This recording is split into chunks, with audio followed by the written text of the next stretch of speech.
go hide in the loft.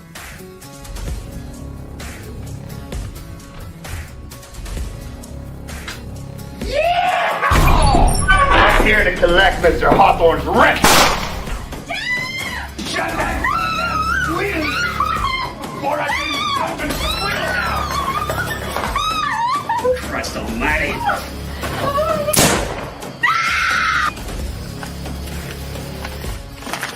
Johnny Fletcher busted into a farmhouse on his property. You bring me back that stuff false.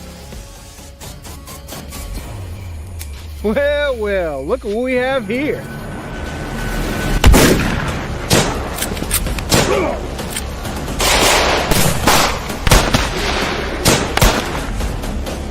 Please don't kill me.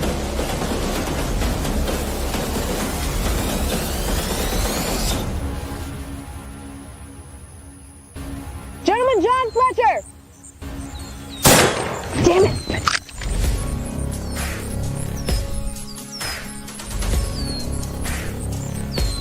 Johnny Fletcher!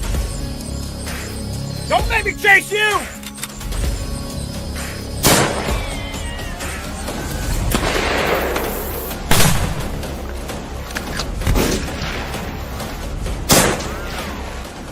I didn't kill nobody. I didn't murder that family. That don't break me down to me. The bounty hunter. You're a wanted man. Here.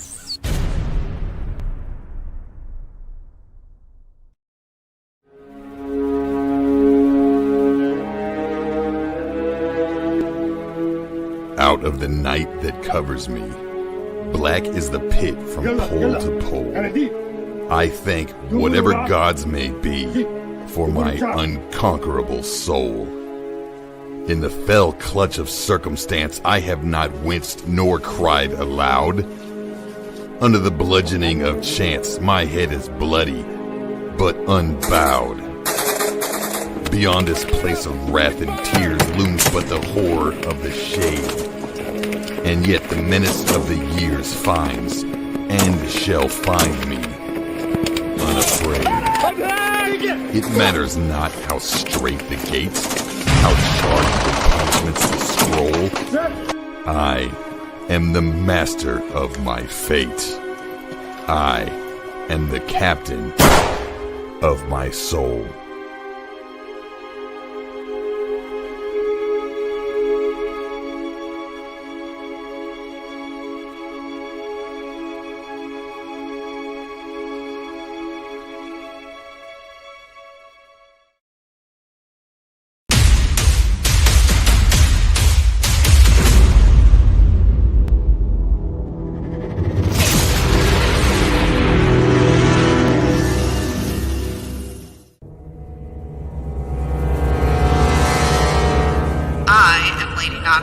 Stand down and no one has to die today. This only ends one way. They'll kill you all. Why not take your chances in a prison cell? Alright, I'm coming out. My lord, I have a report. Speak. Our latest assassination attempt on Lady Nocturne has failed.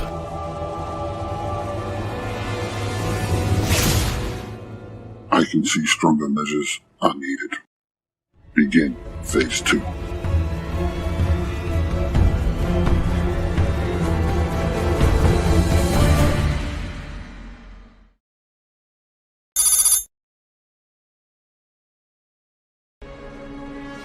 Captured!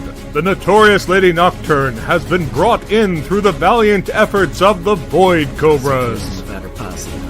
Get on the damn person. Prisoner, take 5 steps, then stop and turn your right. But the pirates of Velix Mortis are far from defeated. My lord, I have a report. Let's cut to the chase, since we both know that this isn't a social call and you didn't come here to waste time. Fine. High Command is gambling that the attempt on your life by your so-called friends has made you willing to cooperate. Am I wasting my time now? What fate will befall the disgraced former pirate? The Minotaur sends his regards, traitor.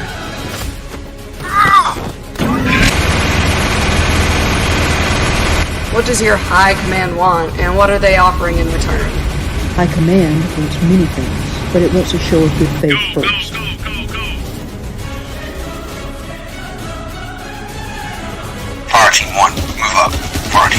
Covering fire. Bravo Team 1, push up. Bravo 2, give us support.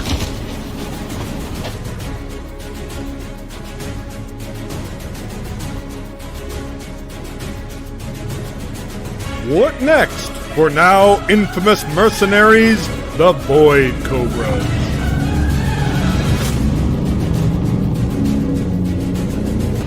I want every last pirate I used to run with dead. I don't want to be watching over my shoulder every hour of every day.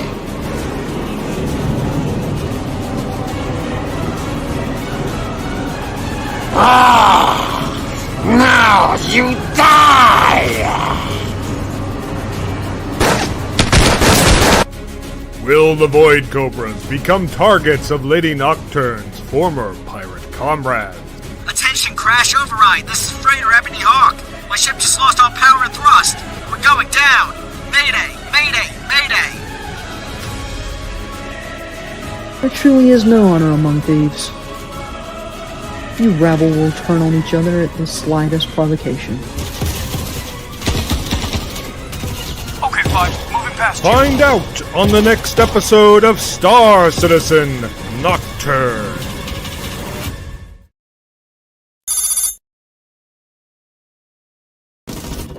Jameson, you copy? Touch me now, I don't want to live without you. Nothing's gonna change my love for you. Jameson, we require immediate emergency extract. I don't know, man. It looks kind of hot over there. Of interest in my life today, it's...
Okay, got it working, Sarge. Alright, Corporal. Good work. Follow me! Y'all remember what Sarge said? Stay together, keep comms clear, and heads on the swivel. Clear. Okay, we're gonna secure it, then sweep the entire ship for survivors. Channel, you take point. Doc, you're behind me. Corporal, you're bringing up the rear. Understood, Sergeant. Taking flat. Oh shit, I just saw something.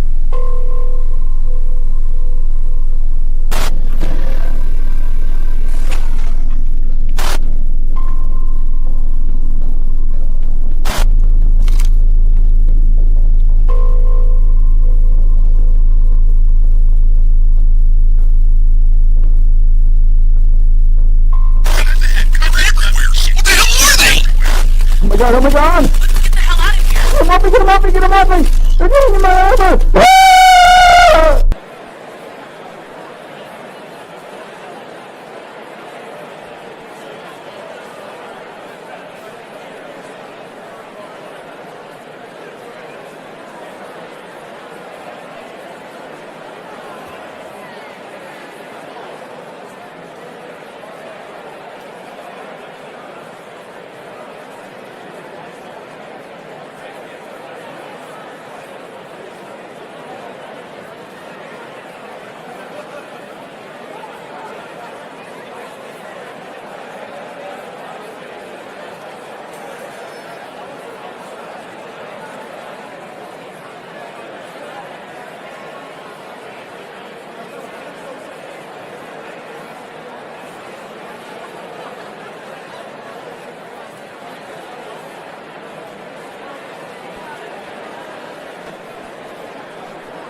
I got into collecting bounties when a gang of bandits bushwhacked my wife, my best friend Coyote, and me.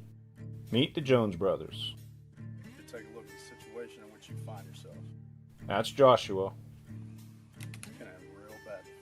What's the Indian word for Next to him is Rufus the Doofus. Heck, I don't know. You're just trying to make me look dumb. All right, I want to Next see to rifles him is on the Lyman. ground. Remember those faces. And 6. You'll see him again. 8 hands praising Jesus. The other ones, well, ain't no use in introducing. They're all dead. Run!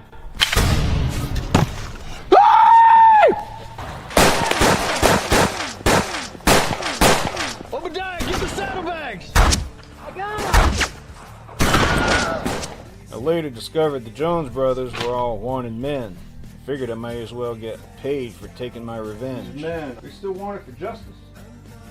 Post is still on the wall? So I hunted down the ones we didn't kill.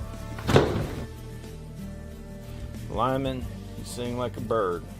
Rufus and Joshua were smuggling contraband down the river. Always to the same spot.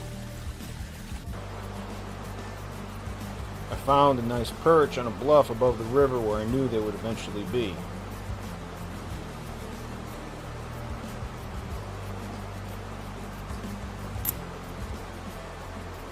During the war, I was a sharpshooter. Coyote's Whitworth came in handy.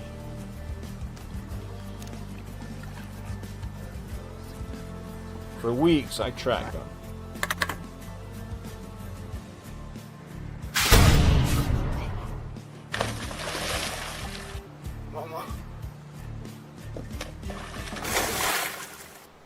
Then I killed them.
Now it's time for the throw punch!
Yeah, haven't done that in a while. All right. What's up, Fam of Liberty, and everyone else who's not in the Fam of Liberty, who's just now tuning in to the live stream? Our guest tonight is Joel Lava. Joel is, from what I understand, an Emmy Award-winning director, an activist with the Tesla. I'm going to let him tell it. Joel, the floor is Lava's. Hey guys, how you guys doing? Doing great. Good. Awesome. Thanks for having me on. Good to have you.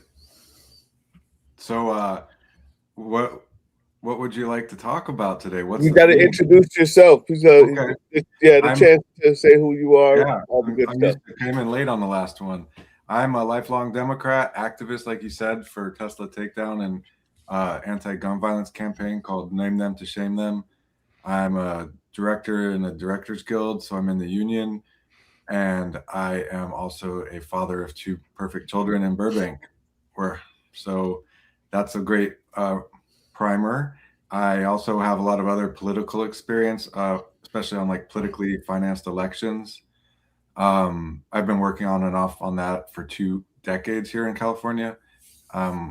And I've also led other stuff like ICE Out rallies here in Burbank and a few other rallies too. It's been an active year since Trump 2.0. Yeah, it has. It has. I wanted to not have to do this anymore for like another 4 years. Back in 2024, I was like, oh yeah, I'm gonna have so much time. I can get back into indie film. I could do whatever I want, play video games. Nope. Well, I joked a little. If Kamala had won, I'd just be lying on the couch. I don't think it'd be that. But yeah, when Trump got elected that night, we were at a watch party, not to watch him win, and I just got so mad.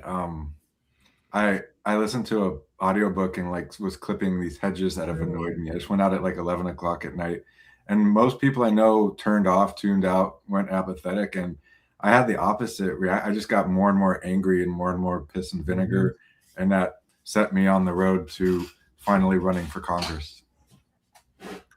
Absolutely.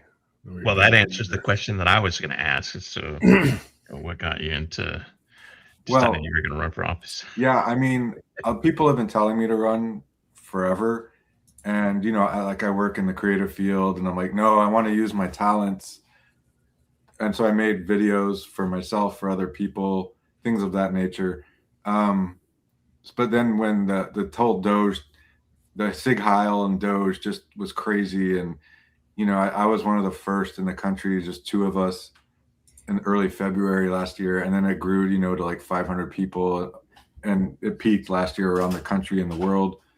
And it was, I'm not a huge protest guy in general, but this was like a perfect storm of where protesting actually makes a difference, because Elon Musk, who's an anti-democratic white Christian fascist, his source of power is his perceived wealth, and it's all a hype.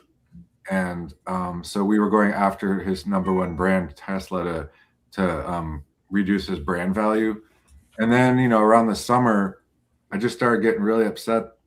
This is after the ICE raids where they started in LA. And I was just like, what more does the president have to do to even have our Democratic leaders say the word impeachment, let alone get up the gumption to do it? And it just kept getting worse and worse every month. And so we started holding weekly rallies outside my Congresswoman Laura Friedman's office on a Tuesday at 12:30. And after a few weeks, again, it started small, and then it grew to 40 or 50 people, and she still wouldn't respond to us. And I contacted her office, and I got to a point where I was like, look, obviously she's not filing impeachment. What will it take? What action? How many more billions in bribes? How many more people? How many more extrajudicial killings? There's a list of 1,000 things. I was like, what will it take for you to even say the word? And she wouldn't respond to us. And our rallies were to support her. We were like, hey, we have your back. And then so that led to me getting frustrated and running. You know what kills me about that is not only how obviously foolish and gutless it is to not be fighting for the only thing that you have constitutionally available to you to get rid of this guy, but it's how easy it is for the people on the right to do it instead. We look humiliated every time some idiot who talks about space lasers comes out and says, why haven't we impeached him yet? We look stupid every time that someone on the other side who tells us that vaccines aren't good and has been voting for this the whole time can come out and say, well, I'm going to retire because I can't do this anymore. By the way, you don't think that you could have reached out to them, Democrats? I mean, before now, you don't think that there was something you could have done to say, if I can get 5 people who already hate him and are looking, they were just waiting for the question. You gave up in advance. You said, oh, they'll never vote for it. There's 5 or 6 of them right now who already hate him and who've already been kicked out because you waited until the midterms till they get kicked out and are being primaried and won't be in there anymore. So if by the grace of God, we actually win this thing in 26, because everybody seems to think it's inevitable. And I'm here to tell you that we also thought it was inevitable in 2024. But anyway, and that they're not actively doing everything they can to destroy equal and proper elections. But if by some chance we don't get it, all those other people that you could have talked to are going to be gone. And it's so frustrating to see how we just genuflect in advance when there is obviously a crew of Republicans that you could have won over. I don't give a fuck if it was bribing or if it was offering this or that or doing actual politics, because I understand the nuances that there's actually politics to be done. Bill Clinton did it all the time, sold out this thing for that thing, but damn it, that's what it's supposed to be, and I understand that. You could have had somebody say something if they knew that every Democrat was on board with impeachment. As long as they know that there's division on impeachment with us, there's no way you're going to get those people who are waiting for you to grow a pair to do it. I don't know, what do you think? Am I way off base there? But that's what I think has been the most embarrassing part of all this to me. You're taking some of my lines from my stump. I mean, imagine if Democrats, we can file for impeachment every day with Rule 9, but imagine we did it just once a week or once a month starting last summer. We would have been seizing the narrative, showing fight, showing the country this is more than DC bickering, and we would have been able to start. It's called leading. You lead and then you grow followers, which is exactly what I do when I mobilize all my rallies. And he's now at 31% approval. Imagine how many, like you said, we could have started peeling people off, the people who are retiring and have nothing to lose. And people still running who are in purple districts, and they're looking at MAGA versus will they even win the seat? And really, it just comes down to, is he committing impeachable offenses? Yes or no? Yes, then you impeach. You don't focus group it, and that just shows the lack of impeachment means we're condoning it. And I mean, a future generation is going to look back and say, how come the impeachment didn't work? He's the most corrupt president times 1,000, and we'll be like, oh well, we didn't actually vote on it. So yeah, I just imagine if we had been laying someone. I was at one of the overhead for Memorial Day, one of those overhead sign protests over a freeway, and someone said it's like we would have been laying the groundwork all this time. And the other thing that I hate is like, well, just wait till the midterms. It's like, that was stupid when they said it this whole year, but let's look at it now. We're in the 5th month of the year. That means there's at least 7 more months before we get inaugurated, and that's assuming. I assume we'll win, but I don't assume we'll get certified right away. That's 6 or 7 or more months of Trump on full tilt, where we could have actually removed him. I would much rather have JD Vance. We can cross his bridge when we get to it. So you're preaching to the choir, and that's why I'm one of the 150 Courage candidates who have all pledged to impeach Trump on day one. And I did have a conversation with my rep. I can pause if y'all want to ask anything, but I can tell you what we talked about concerning impeachment. Oh, go ahead. Go ahead. So I hadn't ever talked to her. She did come out to one of my rallies because her office is right outside Burbank City Hall where the rallies are. And she was surrounded by people, and I was out doing my protest organizer thing. And so when I was ready to go talk to her, they shuttled her away. So I finally got to talk to her at this candidate rally, and I tried to keep it. I did tell her, look, I don't believe in circular firing squad for Democrats. So I am differentiating with myself from her. And my only quote unquote attack ad is she said very clearly last year she thinks town halls are extremely important, and then she only had one her entire term. So I just use her words in that ad. But she's told me the usual things where, like, you don't want to get the other side riled up, or she's hearing from Democrats saying, stop, don't talk about impeachment. We have to say what we're for. We want to hear what you're going to fix, as if we can't walk and chew gum at the same time. Right. So then I asked her, I go, okay, look, I said, do you believe Trump's committing impeachable offenses? She said, absolutely. I should say, to her credit, she voted with Al Green on the single impeachment vote last March, but then she shut up. And then I go, well, look, the incumbent's always the most likely to win any election. So assuming you win and you're inaugurated for the next term, will you file for impeachment with your majority day one? She says, well, and then my mind just I just went white noise to, like, Peanuts teacher voice there, because I was just like, I was just hoping she'd be like, absolutely, day one. But, God forbid day one we had, and I like to say, like, Project 2025 wasn't some new invention of politics. Like, God forbid our party actually had a plan going into day one where we file universal health care and immigration bill and impeachment, and we could file it all on the first day. Like, I don't know why that's such a hard concept to grasp. Yep. Everybody has other people to bow to. Is what it comes down to is what it takes to win an election in the time of Citizens United, and what is all of the money in politics. When it comes to winning an election in the old way of doing politics has also made it impossible for Democrats to set themselves apart on day one, because they have a lot more phone calls to make and a lot more things that they need to get in line to find out exactly how to ask for this and do that. So this insurance company that gave them money, or this gas company, or this and that, depending on what district you're in. And if you're in a really red district, this NRA thing, blah, blah, blah. And that's what I've realized it has come down to. So I no longer ask the question. I now know that the only way to really get that done on a large scale is to just get the money out of politics. But as far as the impeachment thing is concerned, that could have been done on day one.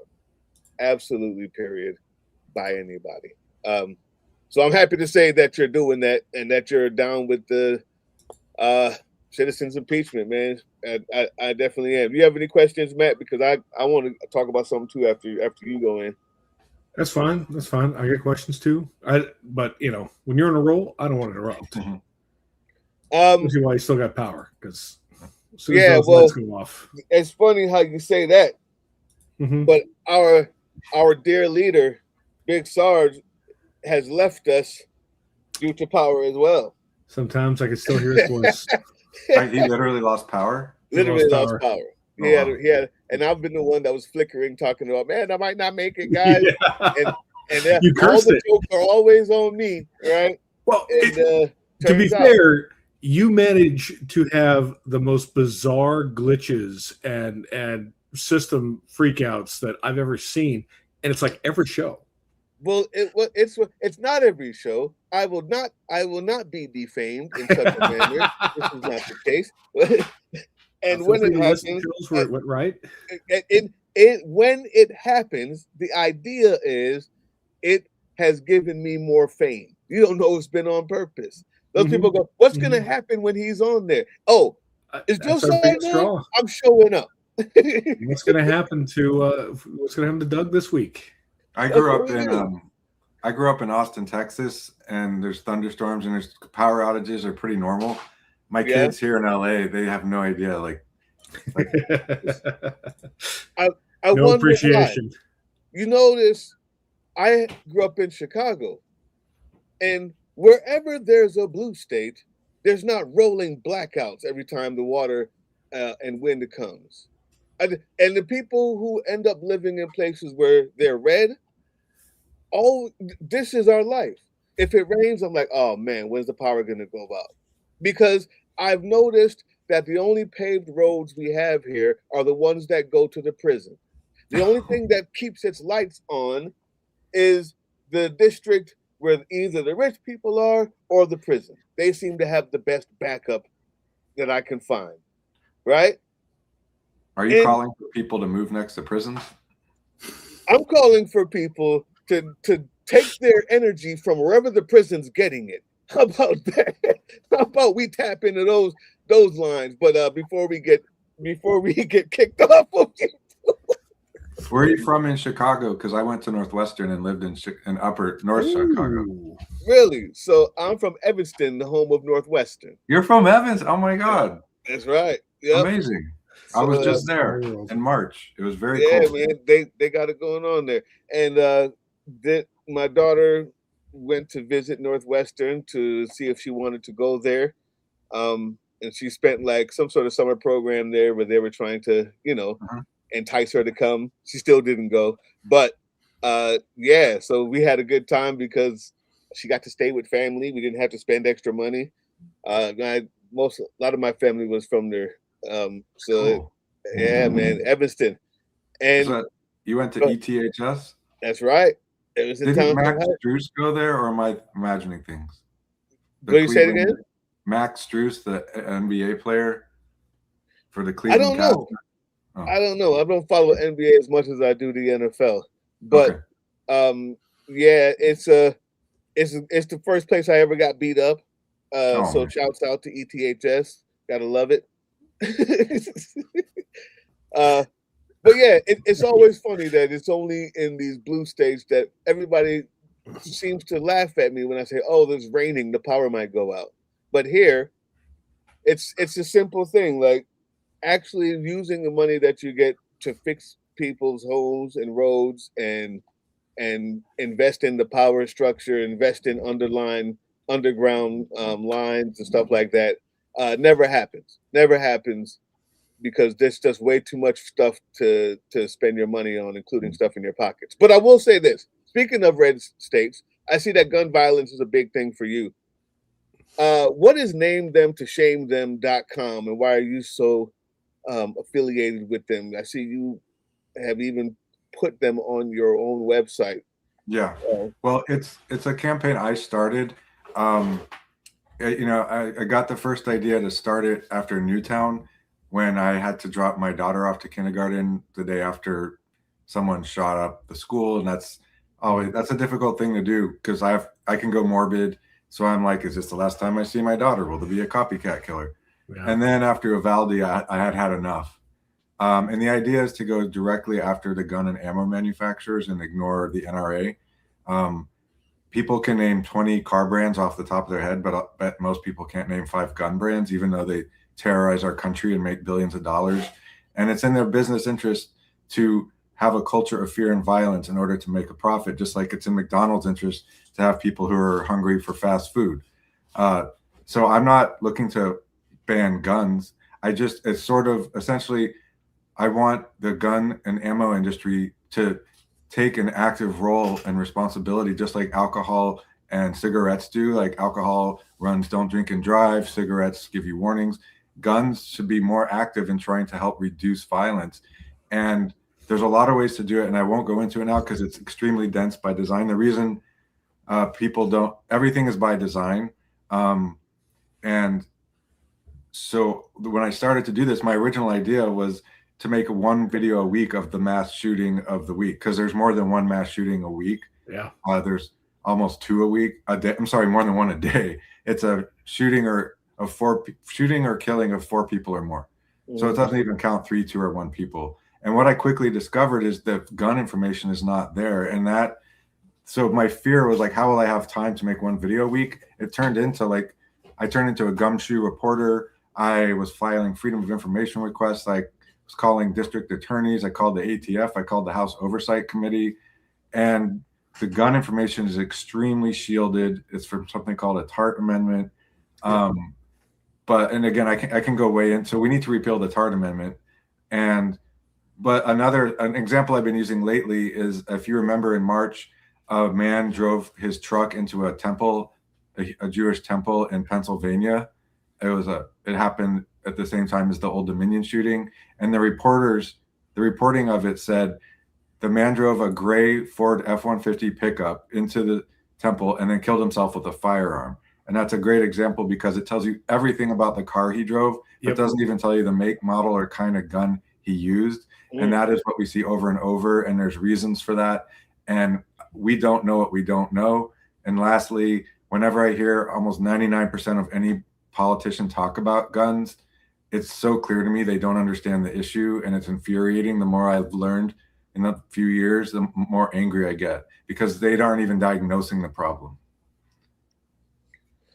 I absolutely love that. And I know that, you're talking to a bunch of vets here, and the gun issue is one that is nuanced. And I'll just start with this. We used to have on the Political Drain channel a person who was a trans activist, and seeing how they were so willing to take away the guns from them first, it really kind of opened the eyes to seeing that no matter what point you think you have, it only takes a minute of seeing someone else's to realize that maybe you don't know it all, right? And my thing about what you have here is the report and rebrand. I think if you're reporting how they're using the gun laws rather than just what they are, you may have a better idea of why there's such a nuanced opinion on whether they should be banned or whether they need to keep the Second Amendment or whatever it is that you feel. So my ears are always open whenever I hear about this issue and what people think are the right things to do. National Registry is a big problem with both gun rights activists and people who fear, like Black folks and trans people who are in communities that feel like they'll be used as a target. What's your ideas on something like that? Well, it's primarily the I call them mouth breathers. The people like, I don't want the government to take my guns. That I do think we need a registry, and we don't even digitize. Like whenever there's a shooting and they run the number on the serial number, that's literally old ladies in Charlotte like flipping through like the end of Raiders of the Lost Ark, like boxes, staying up all night. Recently, they were allowed to start digitizing the records into digital PDFs, but they're not allowed to then also put it into computerized. And so, like, I like to, it's like, what if we found out like 25% of all shootings, like gang shootings or domestic violence shootings, which is the majority of homicides. What if we found out those were all using like a Ruger 9mm or Heckler and Koch? Like maybe it means nothing, but it seems like we don't know what we don't know. We can't research it. We can't look at it scientifically, academically. It's under lock and key. And there's like, again, if someone was driving a Ford F-150 pickup into a crowd every day, we would be like, what the hell is going on with gray Ford F-150 pickups? The same thing's happening with a gun, and we're just ignorant. We don't know anything. True. Yep. Matt?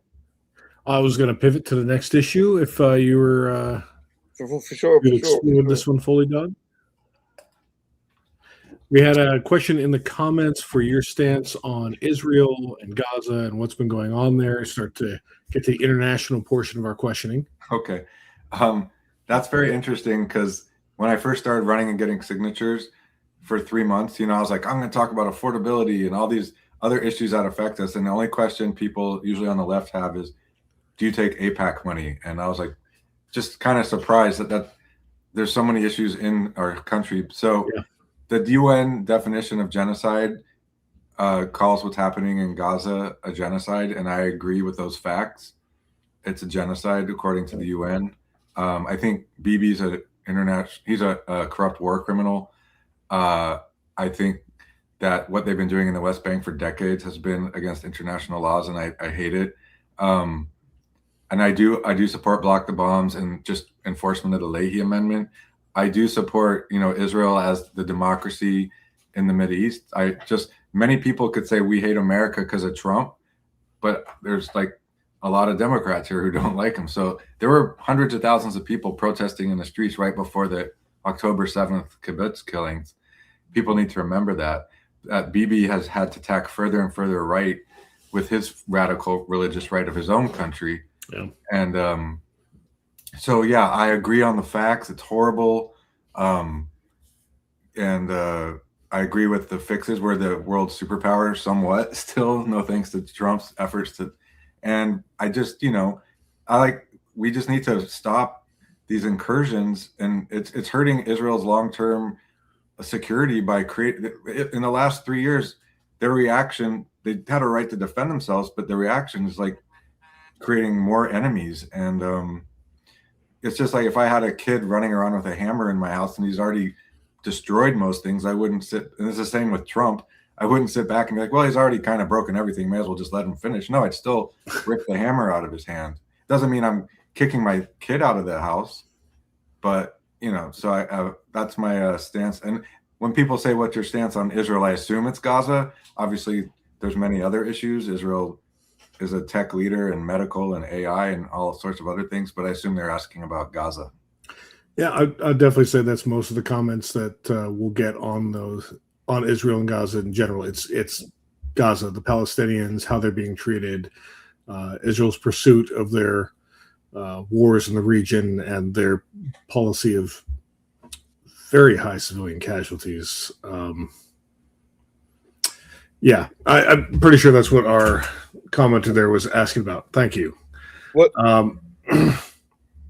about money giving them? Here's another big part of it is, should we be giving them weapons, money, aid, anything while they're committing this genocide?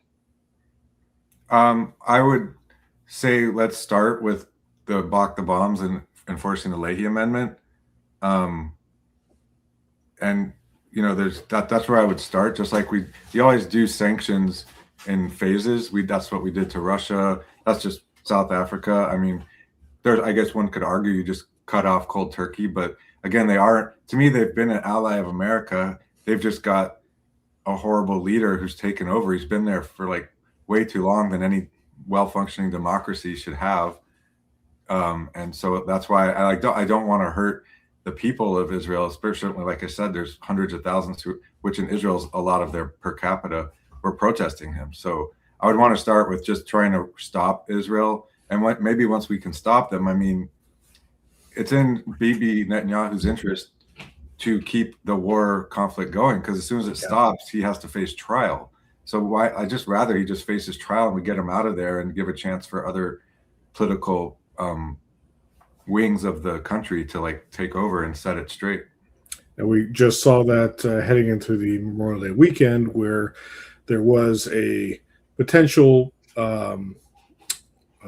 settlement with Iran, which was basically the exact same deal that Obama had gotten, but Trump was going to give them more money. Worse. And then he had a call with Bibi, and all of a sudden he's posting AI images of himself blowing up Iran and bombers blowing things up and stuff. And now today we are back to bombing them. Well, his own party was speaking out against it. And I don't listen to, when Trump posts daily, I try not to pay attention to the content. It's just more of an example of how he's unfit for office. It is very unhinged. Yeah, it's like the JCPOA, the Obama administration, that took years. Because these do take years. Can you imagine if Obama was tweeting every day, we have it, oh no we don't, we have it, no, like, no, it takes years. And the idea that the imbeciles under Trump are gonna get some deal in a matter of months while Iran is holding all the cards, it's crazy. It is. And it's every day he tweets out these things, market goes up, market goes down, and then 2 days later we find out that someone in the administration, someone has placed massive shorts or huge investment pushes with the with an advantageous precognizant view of what was going to happen that day when he was going to tweet all that out. It's weird. If only there was a way to stop him. Yeah. Also, if only there was a way to stop people from investing in the stock market once they became a congressperson. Is that something you get behind? I know there's at least two different measures in the House right now that would, I don't think either is out of committee, but either one would prohibit the trading of stocks and futures by members of Congress. Yes, I support prohibiting that. I support term limits. The only thing is my son is 13. And so I let him, for a few $100s, it's like, I want to teach him to buy stocks. And I'm like, damn it, I wouldn't be able to do that, would I? Or maybe like there should be like a $2,000 or less educational stock trade. I can see that as reasonable. I mean, it's not reasonable. Bank, so. It have to all be gone, period. Because anytime we let anything in, it will be used and manipulated. So it has to be it would have to just be the sacrifice. You got to teach them after your term limit is done. If you get both of what you want. Well, exactly. I'm term limit, so it's not forever. It's like funny when we try to, if we can just see the forest for the trees and whatnot. We need publicly financed elections. We need term limits. We need you can't trade stocks when you have inside information. It's just, it all makes sense. It's just, there's so much conditioning that it's irony that in the age of the information, we can't get information. It's like we're more easily manipulated because we did not evolve to take this fire hose. We were able, the ancient Homo sapiens could stand on the savannah and take in all the sights, sounds, smells, like millions of data points. We can handle that, but we did not evolve to just take this fire hose of information, and it's driven us mad in the last 25 years. Yeah. It also provides convenient cover for every grift and every con going on in the current administration. And it's not that it's particularly well hidden, and there's probably a bunch of things that the media misses, but there's so many that are just in the public eye that people lose interest because they're on to the next thing. And it's we briefly had Big Sarge there for a second. Oh, there he is. He's back. Well, like I was saying, it's like you said, the fire hose of things coming at us is such that we can't react properly to this. And it's not just Trump's grift, it's the terrible news that's happening and the awful things that are going on. It's hard to zero in on any one thing because it's just coming at you like tennis balls being launched out of a cannon. Mm-hmm. Which is also the purpose. They're doing that on purpose. Yes. On the other hand, there is a built-in kind of filter into the Constitution that has been negated. It's called the media the fourth estate. We've allowed the fourth estate to be taken by people who own the same things and have the same interests as the oligarchs, whereas before there was the Fair Act. There was the fact that the airwaves were owned by the government, so you had to, if you were going to be a news company, you had to follow certain rules. What do you think about doing something about turning the media back into or at least a portion of it, or I don't even know, restructuring the idea of media being for the people, for the fulfillment of a constitutional necessity, rather than just this for-profit business that has become and has turned everybody's brain into mush. Well, I think we should have been regulating social media as if it's media 10 years ago, or at least. Mm-hmm. And yeah, it started to get loosened in the 80s, where the requirements to have actual straight up, neutral news got loosened. There's the vertical integration you're talking about. So I'm all for, Congress has been broken for 30 years. I'm all for all kinds of robust oversight that no longer happens. And for I was talking to a Reagan Republican when I was canvassing, who he let me put up a yard sign, and he made an interesting point, which is that the three branches of government are not co-equal, because Congress actually can fire people in the other two branches, which is just to say Congress has just not been honoring its oath to do its job for so long. And we could not legislate the internet away in the 90s, and we can't legislate AI away, but what we can do has more vigorous and robust oversight of AI, of flock cameras, of all the tech. We can set systems up, like you said, and I say our government and our Constitution is designed to handle things, but it's not designed if people don't do their job. So yeah, so as far as media, we absolutely should, we don't have to go all the way back to the laws of 1984 when it started to get loosened, but we can swing the pendulum back a little bit that way to have a sense of order.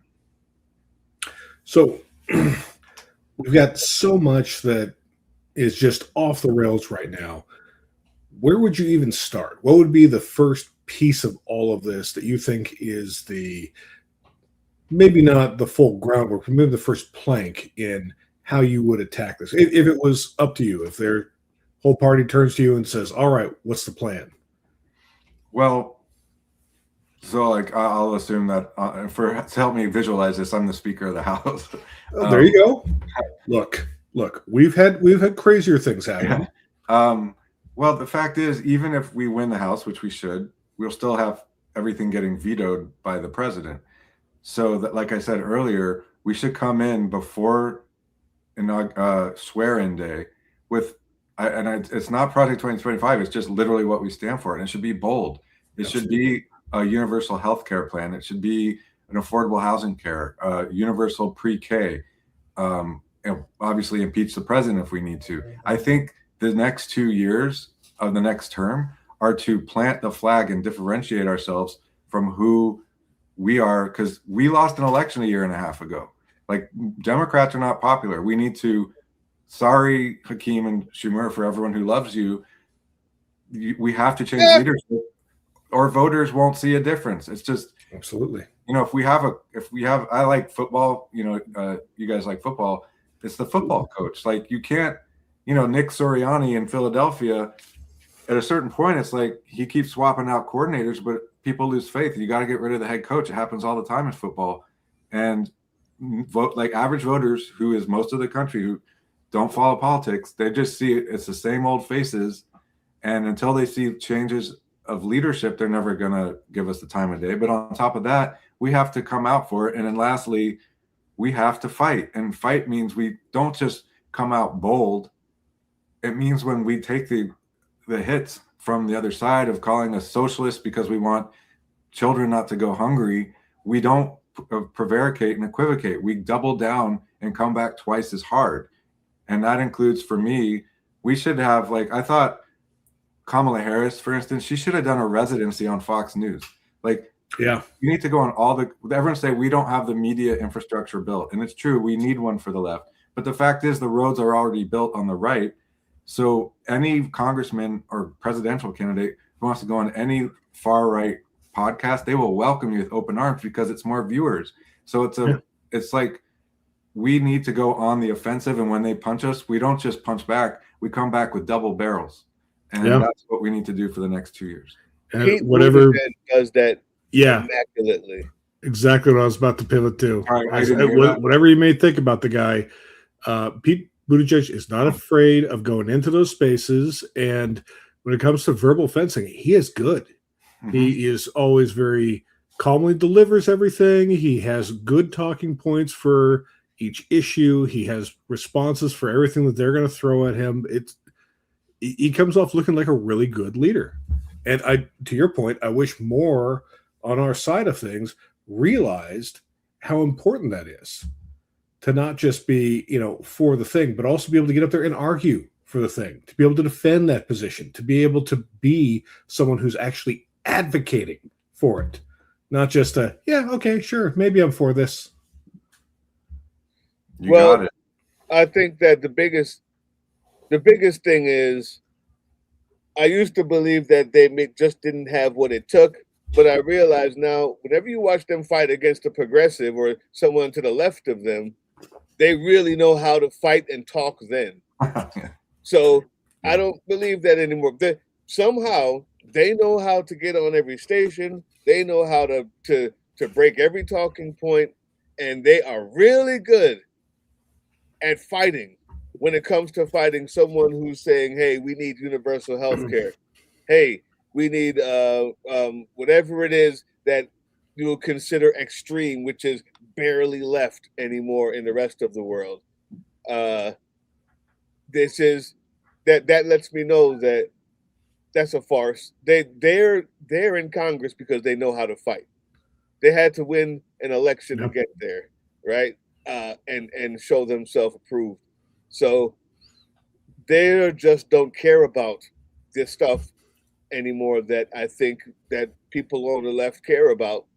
All of them have been there for too long. They think it's business as usual, and telling them to get rid of their own money in order to support these platforms, the socialism, the socialized medicine, the strongest unions, everything else, right, is a bit further than they want to go, and they can literally tell themselves that that's too far. People don't want that, even though the numbers prove out every day that they do. Well, so piggyback on what you just said, and support. I don't want to just trash Democrats. Is the Epstein files, and when it comes to that, they've shown great ferocity and focus. When they were investigating the January 6th committee, that was like excellent. So just to piggyback what you're saying, they can do it. Yeah, it's tough to get them into these fights sometimes, but to your point, sometimes there's hope. Sometimes it's a little bit, but sometimes there is. Well, it's you've got two things going on. You've got the problems, and to delineate this down to two problems very, very vaguely, but you've got everything going on with the Trump regime, and it's bullshit, and all the damage they're doing. You also have, thanks to a lot of that, you have the current economic situation. You have the affordability crisis that we have. You have the crisis in healthcare affordability and the closing down of rural healthcare. You have the rising cost of pharmaceuticals.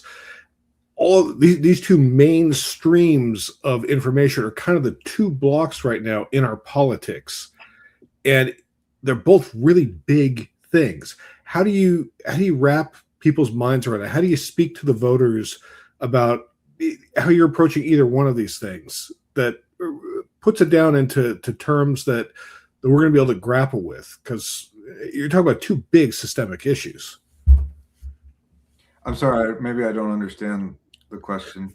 I'll say, how do you either filter down how you're going to attack affordability, or how you are going to hold Trump to account that kind of makes all those pieces make sense, that connects to the voters you're speaking to, and kind of brings either one of these two big pieces down where they really understand where you stand on these issues without having to, go through every single issue you've got. Because I imagine when you're speaking to folks, you don't get time to cover everything, right? Yeah. Well, I think this is answering your question, which is to say, if we want to fight for a future, we have to fight for accountability of the past. So we can walk and chew gum, or more simply, it's fight forward, punch back, which I like as a slogan because you're punching back, and you're also punching back. Sorry, I gave blood today. I have to give myself props. Everyone donate blood. Absolutely. So it's I spent a career as a director and in the advertising space, distilling messages down to clear 30-second digestible messages, which is actually a skill. And that's another area where Democrats just stink. They I started a website called Easy Fix Obamacare because Obamacare is just a stepping stone to universal, but there's fixes we could have done to it. I call it the POPs fixes: public option, prescription, and subsidy. It's just we suck at acronyms. We suck. Everyone should know what Democrats stand for, even if they don't agree with it. People on the right should say, well, I don't agree with their fixes to Obamacare. They should know them, but we just don't message things. Yeah. So we have to be able to show we can walk and chew gum at the same time. Biden had one of the most legislatively accomplished first 2 years I've seen. But does that mean what? But what we didn't do is codify norms that have allowed Trump to come back and do this and that. Or Obama spent all his capital on healthcare, but he also negotiated with himself. He negotiated public option away. So I just, at the end of the day, I say, Republicans voted to overturn Obamacare 50 times under Obama. We know Republicans will run through a wall head first over and over, whether or not they think they're going to get it anywhere. And we know Democrats will say, well, we can't impeach because of this. Democrats do not want to fight. So it's almost less what I've been saying, what I've been frustrated by. It's less of what we're saying sometimes. The message isn't what we're saying, it's fighting. The message is showing blood on our face, getting knocked down, getting back up, spitting, and then going back into the fray. That's the message. It's not I say Zoran Mamdani. I feel like he could have won even if he was a moderate. It wasn't, it was multi reasons why he won, but he was saying whether or not you agree there's a genocide or not, or if you don't like Muslims or not, he didn't back down from it. They go, you're a Muslim, aren't you? He's like, yes, I am. Now let's talk about rent. Or they go, yeah, it's a genocide in Israel. And he's like, yes, now let's talk about free bus rides. He didn't back down. He just pivoted. And we're so used to Democrats going, well, what is a genocide? And they're actually just word salad. And he's just that's what we need. He's another really good, excellent communicator, especially to your point there with the more adversarial assailment of questions that he seems to get. And he's just, answers with a smile on his face, pivots it back to where he's going, and just keeps pushing forward. It was a point that I wanted to bring up when you guys were talking about, Democrats will investigate the Epstein files on January 6th. And I agree with that. But what you're also saying is the fighting, which for me, my comment was going to be, where's the follow through? And that's what people want to see. We all know roughly where a lot of people stand on the left, whether they're, left of center, liberal, progressive, leftist, etc. The issues are kind of nebulously understood, but everybody kind of has a general sense of where people want to go. And some politicians are not on board with that, like Fetterman. Some people are, and then other people are like, hey, let's do this, but let's take it way further. But where the problem is on execution. And right now, Republican track record is they had a whole playbook, Project 2025, and it said, we're going to do this, we're going to do this, we're going to do this. And everybody's like, no, that's insane. You can't do that. And they're like, watch debt, and they did. Whether it was good or not, like you said, they'll run through a wall. And that's what the Democrats need. There needs to be follow through on a lot of things. And we've gone so far backwards that even following through on a lot of things is still just going to put us back where we were before. And we don't want to be there, because that was okay, but it wasn't great. And we need to be, we can do so much better, which is why I personally love having all of these candidates now who are running for office. Like, there hasn't been a candidate yet that's been on our live stream where I've been like, okay, cool, well, good luck. And I was just unenthusiastic about it afterwards. Like, everybody that comes on is so well-intentioned and wants to fight, and I love that. So all of them need to get elected, because that's a significant portion of the party that's actually going to go in there and fight. That's what people want. Remember back in, it was during Obama's presidency, there was so much crap that was going on, and he just wasn't getting mad. And I think it was like Kanye, who was like, just go off one time, just go off. And he was like, he's like, I'm not going to do that. And part of the reason, the unspoken part of that, was because nobody wanted to see the angry black man. But the other part of it was he had decorum. But that's what people want right now, because everybody is pissed about the Epstein files, just the rampant fraud, waste, and abuse, the constant grifting, the billions of dollars that are going down the drain or into Trump's pockets or to foreign countries. And it's not that they want revenge, they want justice. And that justice, we can 100% investigate everybody, investigate the fuck out of them. But then what happens after that? And that's what people want to see out of the new batch of people that are going to go into Congress, and get rid of these establishment people that just want to preserve the status quo, or they just want to keep people around because they need a punching bag. They need an opponent, a sparring partner on the opposite side of the aisle. The rest of us just want to survive and have gas prices be down and groceries. Yeah. Just also justice, because there's so many victims for the Epstein files that aren't going to get that. And January 6ers are getting paid, or they're going to get paid. I don't know. And nobody wants to see that. There are even Republicans that are like, why are we paying these people? They're criminals. And that's what needs to happen when these midterms are done. Unfortunately, like Joel said, being that just getting elected may not even be enough anymore, because we've got such a treasonous government that they may not even get signed in until who knows how many months later. Yeah. Like, these guys are all in. They're all in. Well, we had and forgive me, I can't remember the Congresswoman's name. I believe she was from Arizona. New Mexico. Or is Arizona? It was Arizona, yeah. And I just kept delaying her signing. And my big fear is that we actually get through the midterms, and Johnson just refused to seat the incoming Congress. Just refused to. And just wait for, I don't know, years to 2028. I don't know if they're going to get away with that this time. Like, if they try that, I feel like it's going to start some shit. Do we have a plan for it? I think it would cause a lot of problems. That's the key. Do we have a plan for it? Why is it that the only people who ever have a fucked up plan is the people who do the most fucked up things? Do we have a plan for that yet? Like, have we figured that out yet? Hey, Democrats, you have a plan for that yet? You looked at Twat Project 2025 for a fucking year with no plan back. You said it wasn't going to happen. Do you have a plan for that yet? That's the question. Are you going to wait until it happens?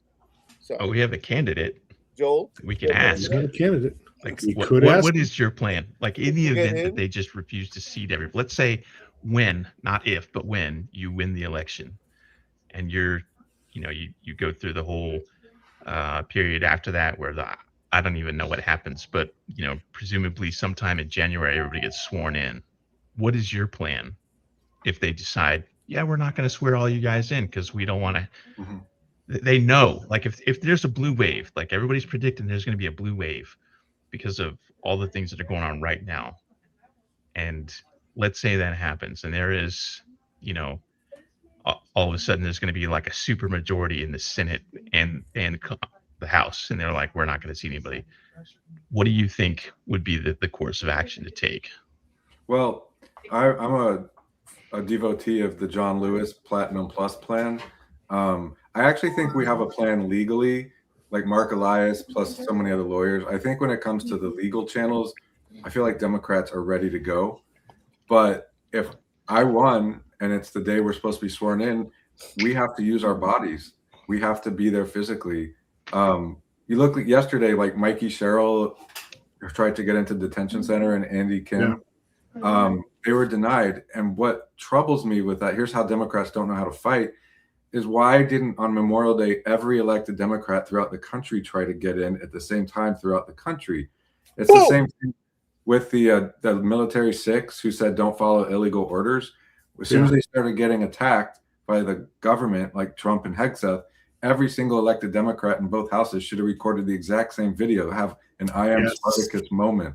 In fact, I did that in one of my campaign videos to show, like, Democrats, I always say they haven't forgotten the working man, they've forgotten how to fight for the working man. So the answer is, while they're doing the legal, we need to do the messaging. You can call it performative. We need to put our bodies on the line, which is what I've been doing as a Tesla takedown leader. And I've been going to the ICE Metro Detention Center down here in LA. I've been there many times. ICE runs out and it's very intimidating. They block the streets. They arrest people. If that's our seat, then we need to take it. And if they are going to stop us, then they can arrest us. But I'm going in there, and it's not J6 style. I'm not breaking things down, but there needs to be if do you remember, like, when they were destroying the Department of Education and Maxine Waters and all these other people went down there, was just like this skinny, slim, good body guy standing in front of the door, and they were like, "What are you doing?" And it's like they went down there with righteous anger, and I applaud that, but they had no plan for when they couldn't get in, and then they just look feckless. So it's like, are you going to arrest if we have a majority of the House by the vote? Are you going to arrest everyone and throw us in jail? So now you're going to throw in jail everyone who won the popular vote. Okay. I mean, this all feels like it's going to civil war, but the other option is to get on our knees and be shackled. It's not a civil war. This is called pulling up on you. I've been doing a whole series about it. The difference between what a supposed riot and martial law and all the foolishness that they don't have the numbers for is, this is individual.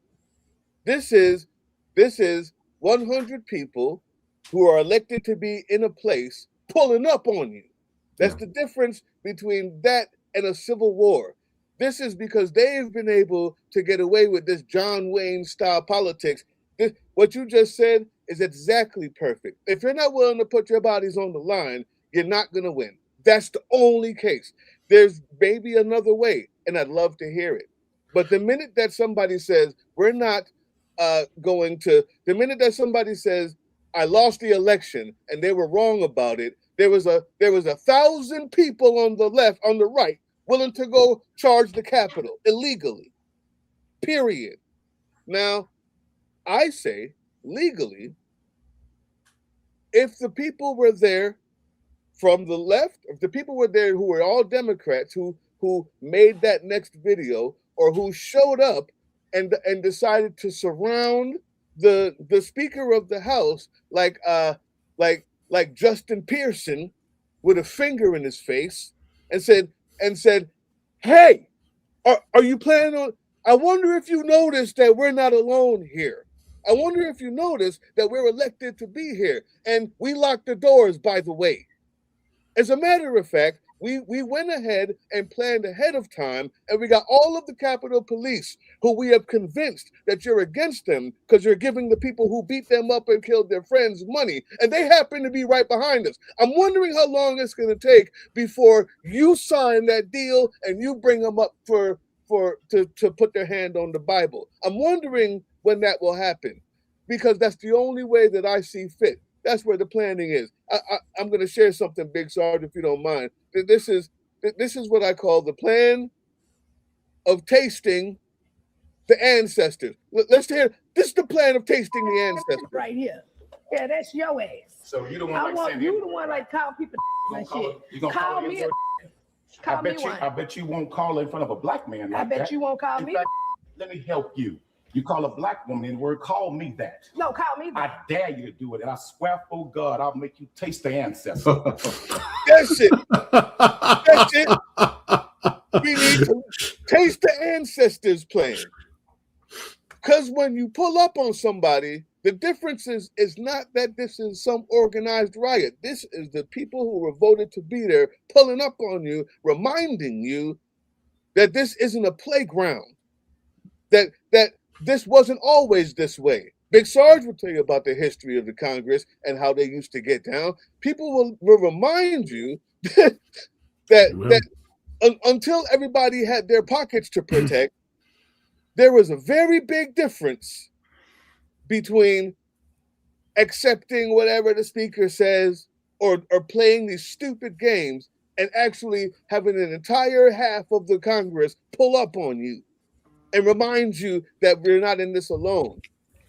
And have planned beforehand to have other people who have the right to be there, who are maybe have access to arms that have been given to them by the vote of the people, or by swearing in, such as Capitol Police, that are also there to remind you. That's all I'm saying. So your answer. I remember the Doge. I wanted to make sure I elaborated. I remember the Doge thing where they were blocking access to buildings, and the Congress people were going down there, and I remember posting about it, and I was avidly cheering on the people that were like, they were building that energy, and I was like, okay, what's going to happen next? Are they about to pop off? What's going to happen? And then they walked away, and I was like, what was that? What are you doing? You are a senator. You are a House representative. You're a congressperson. That security guard, that rent-a-cop, is not going to do anything to you. Walk past him. Dare him to put his hands on you.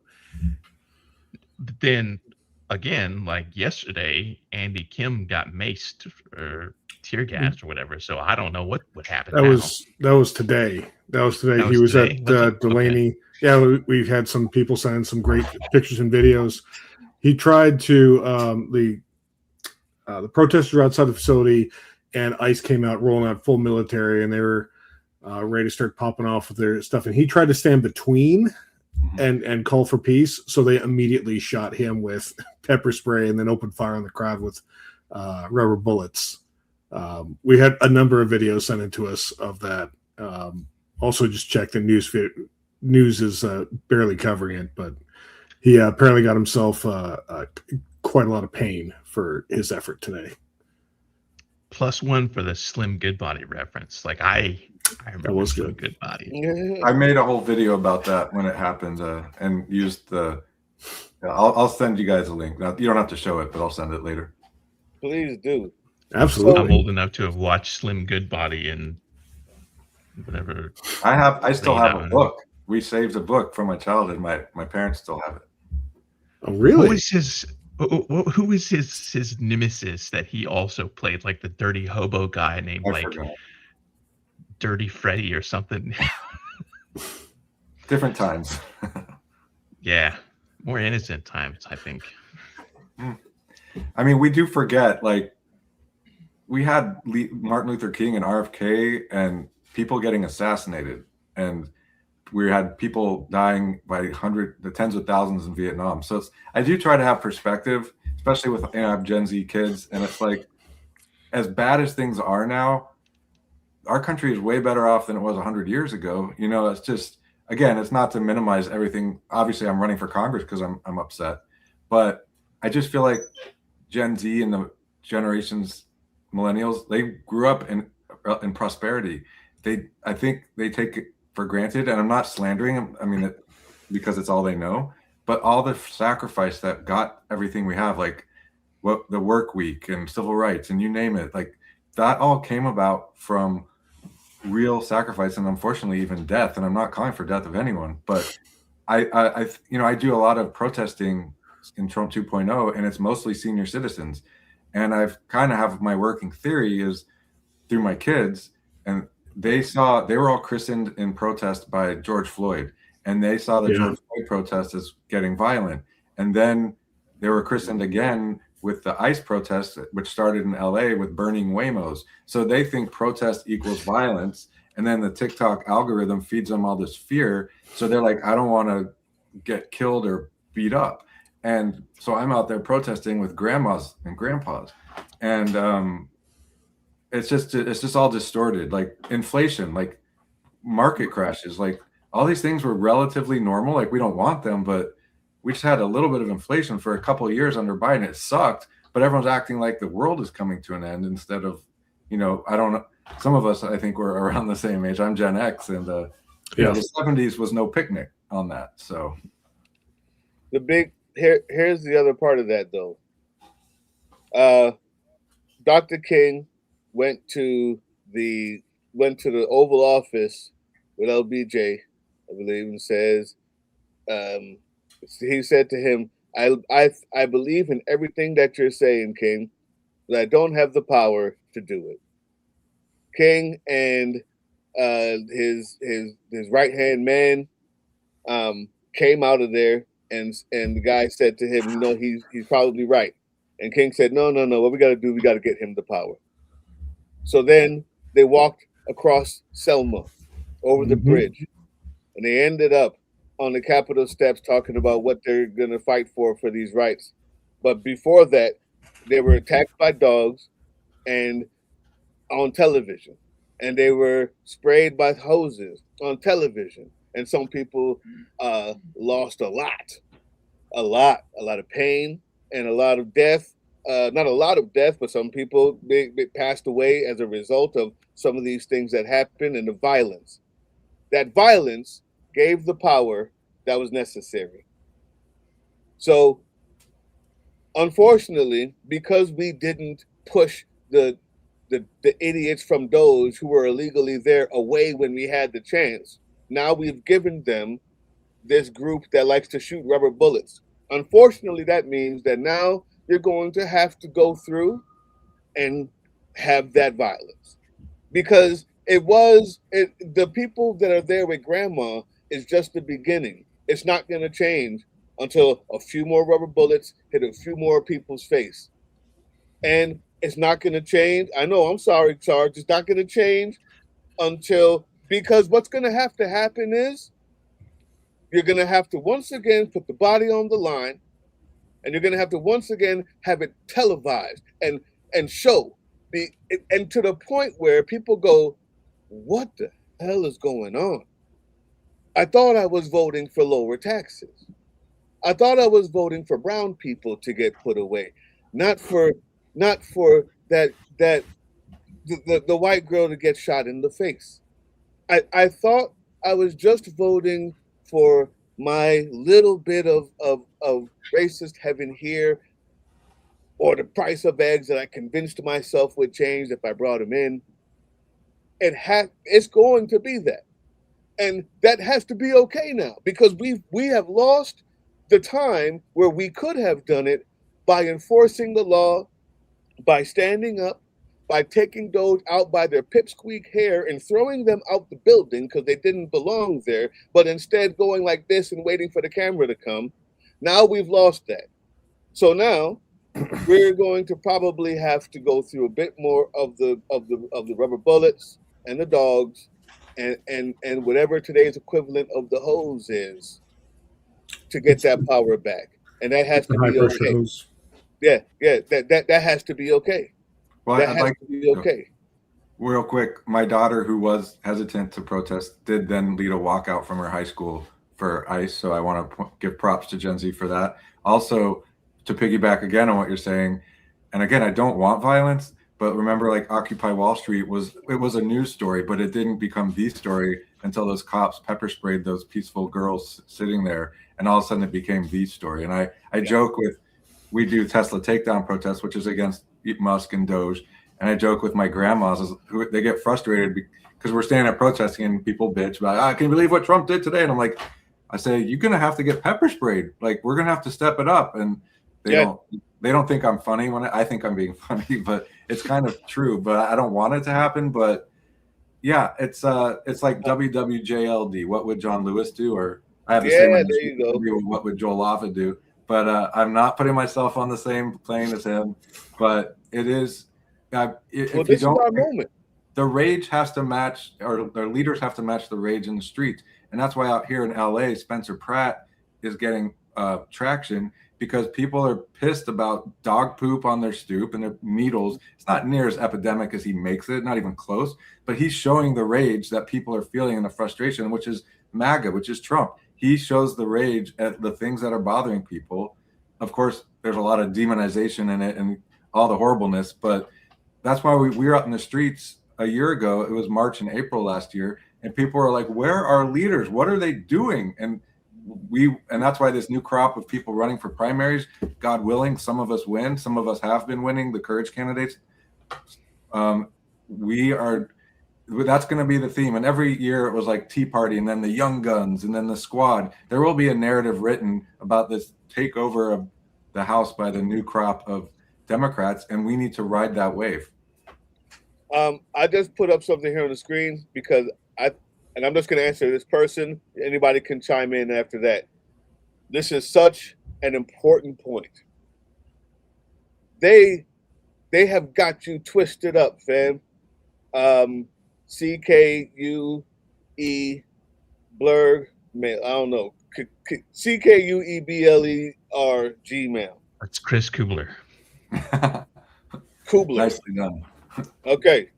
Well, yeah, there you go. Sorry, no disrespect, Chris Kubler. They got you so messed up that you actually believe this.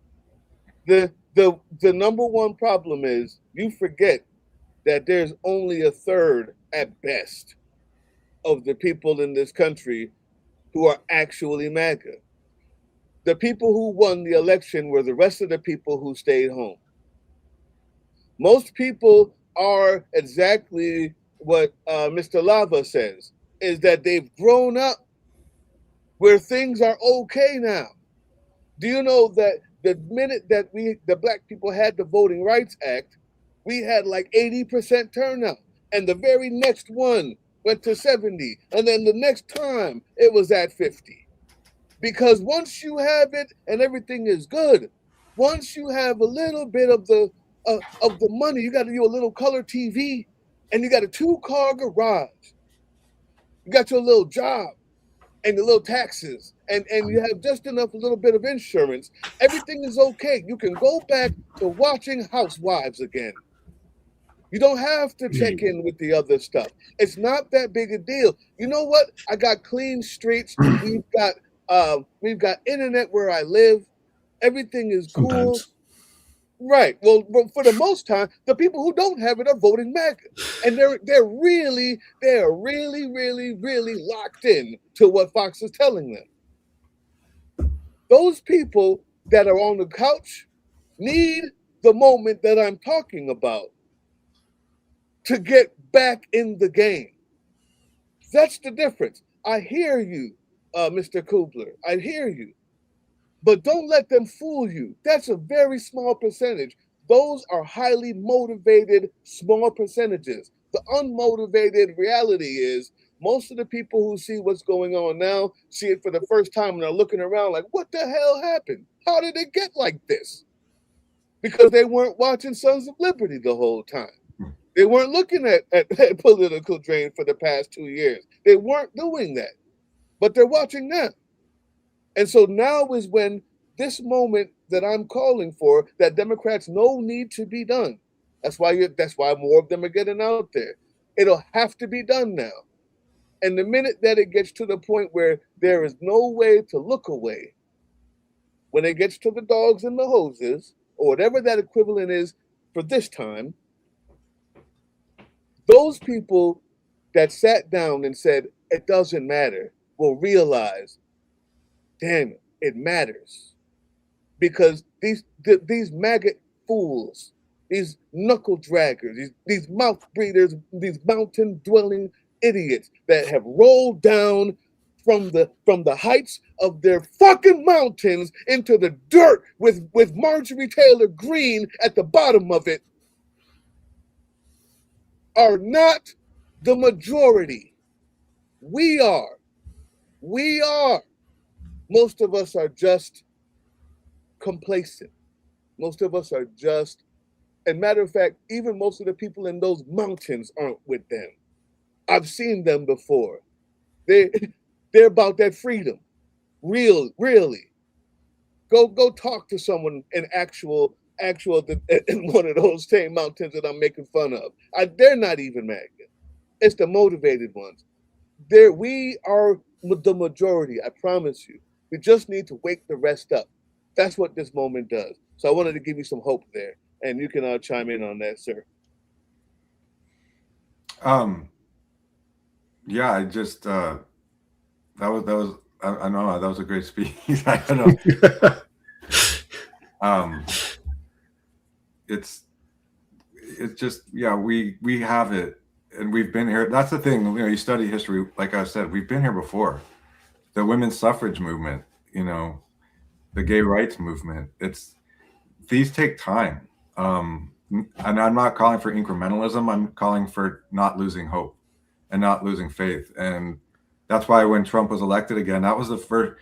It was interesting because I didn't feel like the dots connected to Germany in 16, but I saw the dots connecting in 24, and I just my reaction wasn't to hide, it was to get pissed. And like you were saying, they say about Hitler, 1/3 supported Hitler, 1/3 were against him, the other third were ambivalent, and that's how he took power. And that's what happens. I also like pointing out Trump did not get 50% of the popular vote, and the Democratic Senate minority represents 40 million more Americans. And I just wish our Democratic leaders would take that into stride as they be more strong. And just to dovetail off of that to Chris Kubler's point, also there are some pretty dangerously minded folks that are absolutely committed to doing anything, literally anything, to advancing the Trump agenda, to advancing the white nationalist movement, and they're out there, and they have committed many heinous, violent acts in this country against its citizenry. And I don't want anyone to think that the show is dismissing that at all. That we acknowledge that there are some really awful people out there. It's not everybody. I would like to point out again, I'm not being cavalier or naive or machismo at all, and I'm not inviting violence at all. I do not want violence. But I'm out there in the streets every week, and we get the MAGA people, even in LA, driving by yelling Trump or like "fuck you, you idiot" and all that shit. And we stand there, and we're like, I'll be like, "Come talk to us. Like, come get out of your car." And I know just saying that sounds a little like coming up. Yeah. Come out of the car. Come on. But I'm actually meaning it. I'm like, please get out of your car. Let's have an actual conversation. And they never do. Like, the people come out, they might talk smack with us. They're by and large, and there are crazies who get violent, but most of them they're big talkers, but they're no more wanting to fight than anyone else.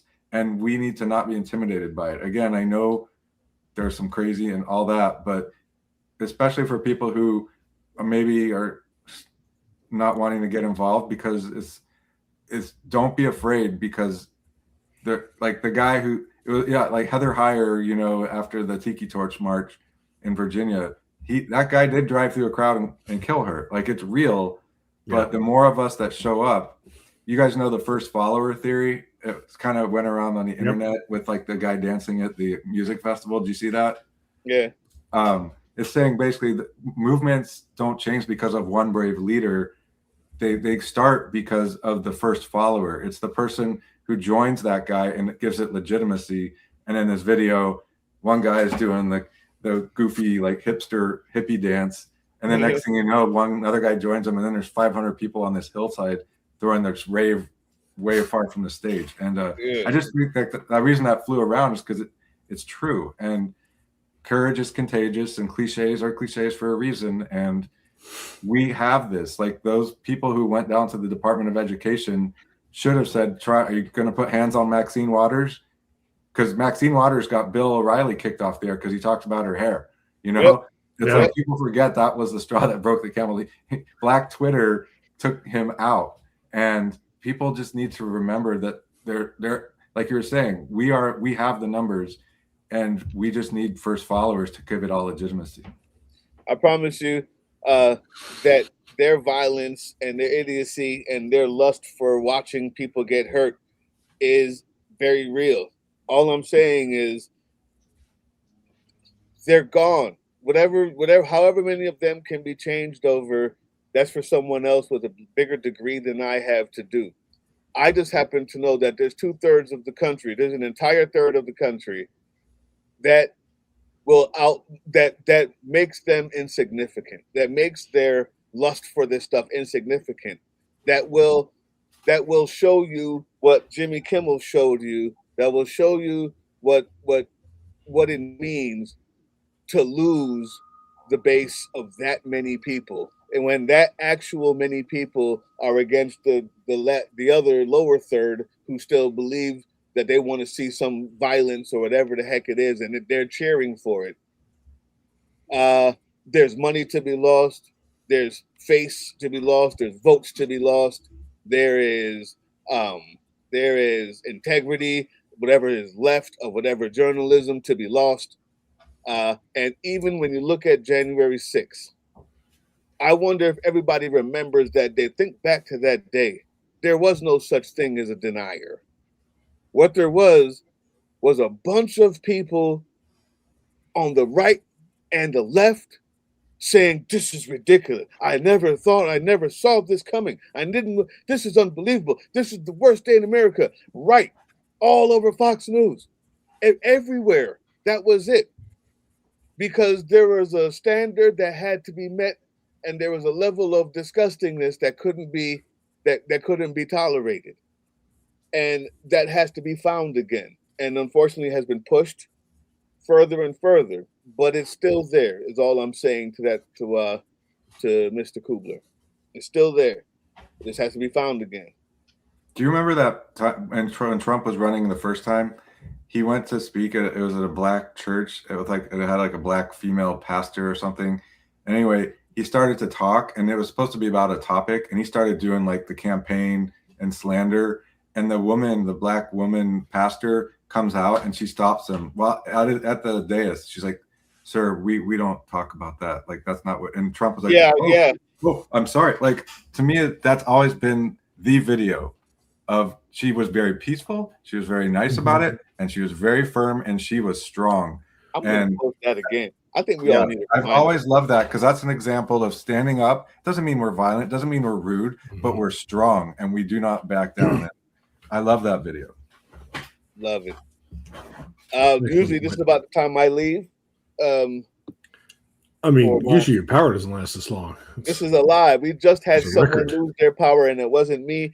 And I tell you what, man, you got one more time. I tell you what. I was up here in my blue state. He's gonna pull up on you.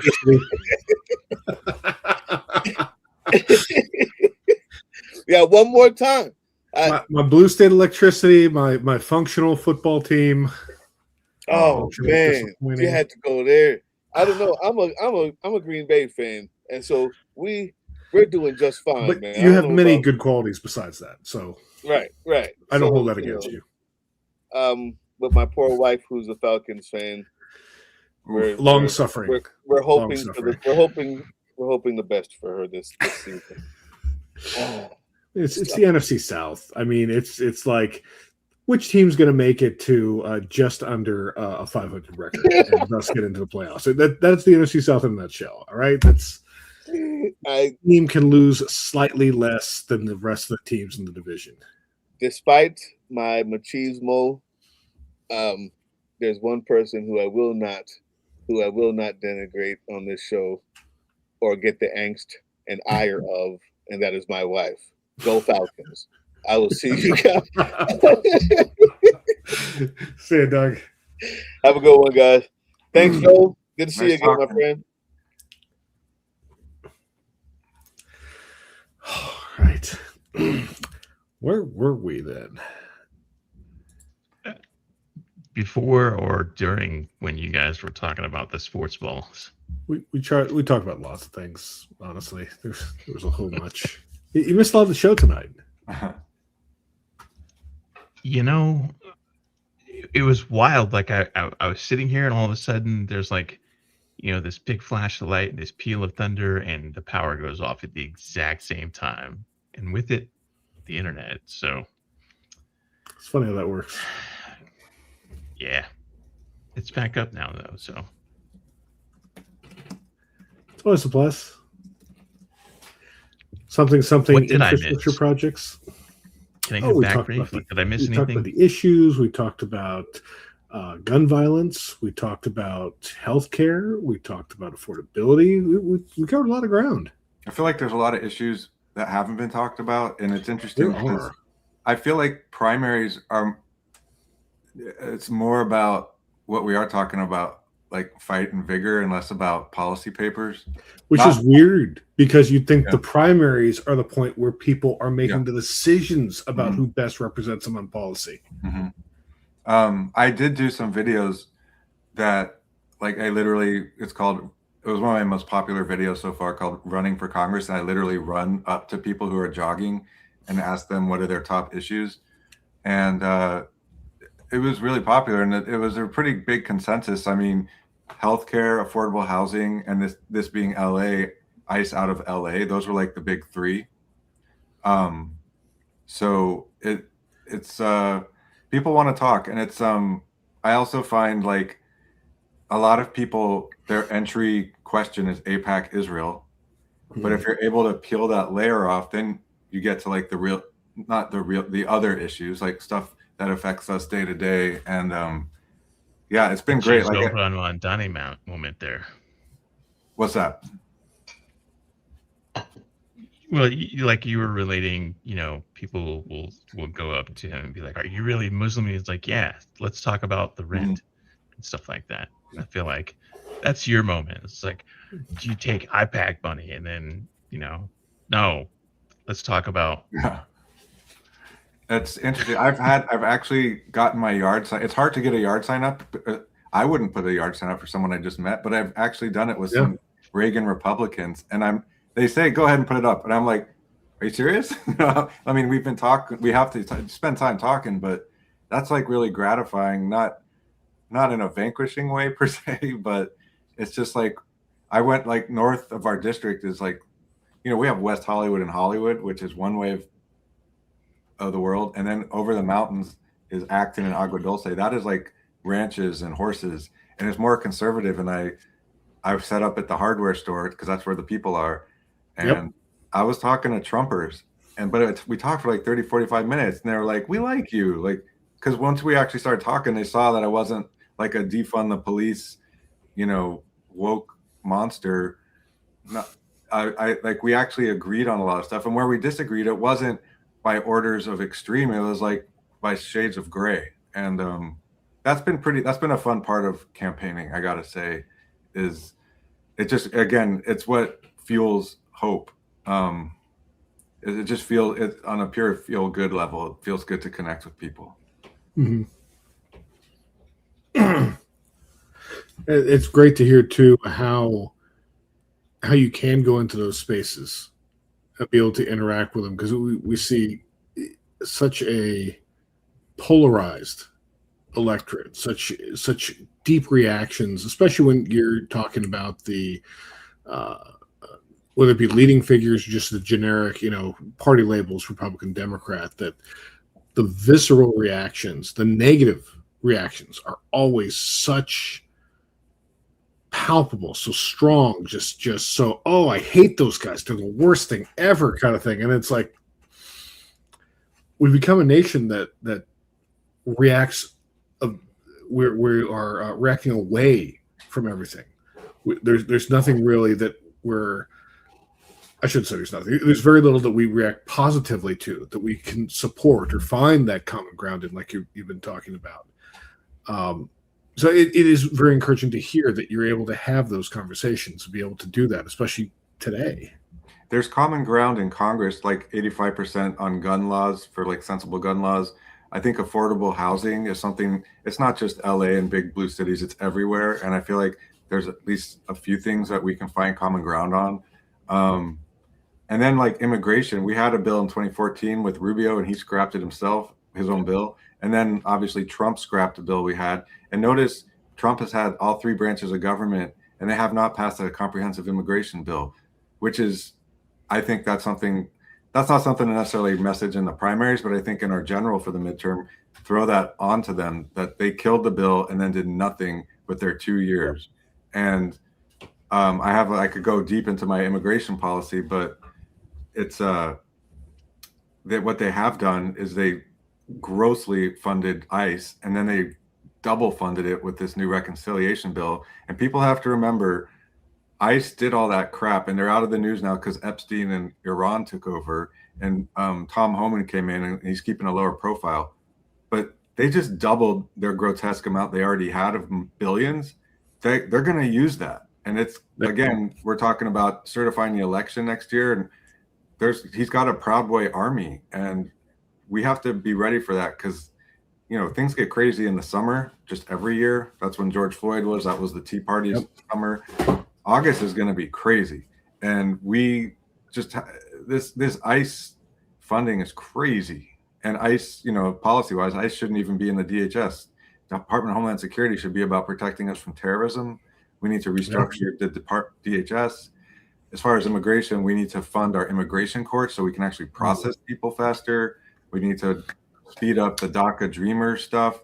We need to give legal, fair citizenship pathways for people who've been here for like 10 years. You know, we can argue about the cutoff and make them citizens when they've proven themselves. And we need a documented seasonal worker program so people can pass freely in and out of our country. Like here in California, agriculture is huge. And obviously, so is construction. And I'm not saying that's all immigrants do, but they're in the shadows now. There was in the late 90s called IRA, that's the acronym. And it was a draconian law that made it way more severe penalties if you're caught as an illegal immigrant. All that, it didn't deter immigration. It sent people into the shadows. And that's when illegal immigration, that wasn't an issue. I grew up in Texas in the 70s and 80s.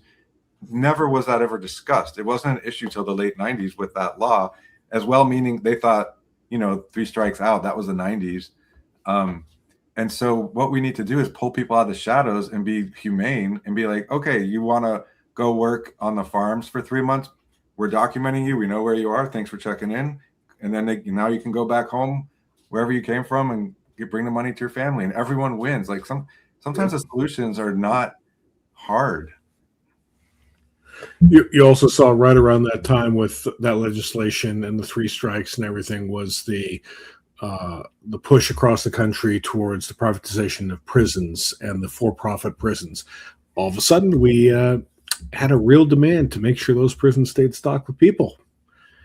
And we're building. And we never punished the people that actually supply the jobs. Yep. Only the people that come across and take them. Like, do we punish the people who are addicted to drugs, or do we punish the drug dealers? We blow up random people in foreign countries because it'll make for a cool TikTok video now. Solving problems in new ways. But yeah, the with ICE getting all of its budget and a goal of doubling the number of detention camps across this country, they ain't building those camps for no reason. They intend to stock them. That's profit. But with who? Because I don't know. Well, like Liberals. they say, there's the estimated 12 million immigrants who are illegal. They want to house 100 million. But why are we, if there's 12 million illegal, why are we building concentration camps? Why are we not taking them out of our country? Like, it doesn't make sense. That is an excellent question. Why are we building infrastructure around this that will allow labor to be done in these camps, to allow large trucks? Some of them have proximity to train yard areas, and space in the camps for manufacturing, for presumably large-scale industrial work. Why would you include that unless you're planning to put them to work? Well, there you go. Maybe if Sherman did a little more burning. 14th Amendment. Slavery is abolished, except for.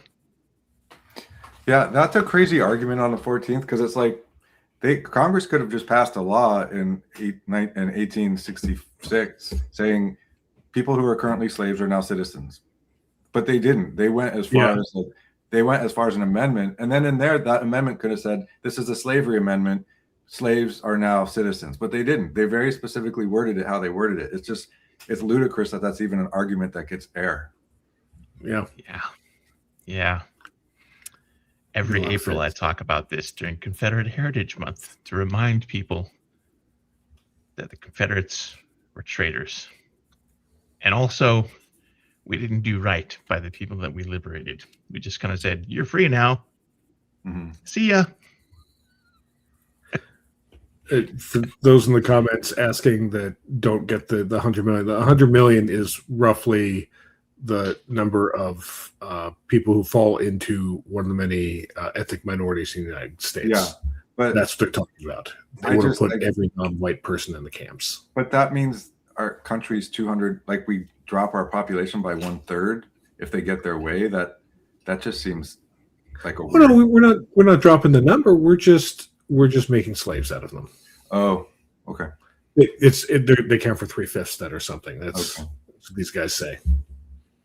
Yeah, it's all disgusting. It's all terrible.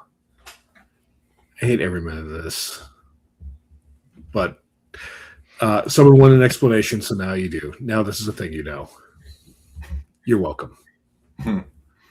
Yeah.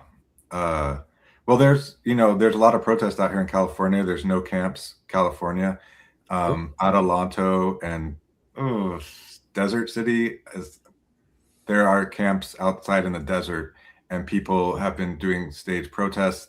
They've actually been playing music, and then they get messages that like their father who's stuck in the camp is hearing the music, and that gets very emotional because obviously music in its own way can be so emotional. So, and we're trying to get our elected representatives to get out there, and also Governor Newsom and state level assembly members and senators.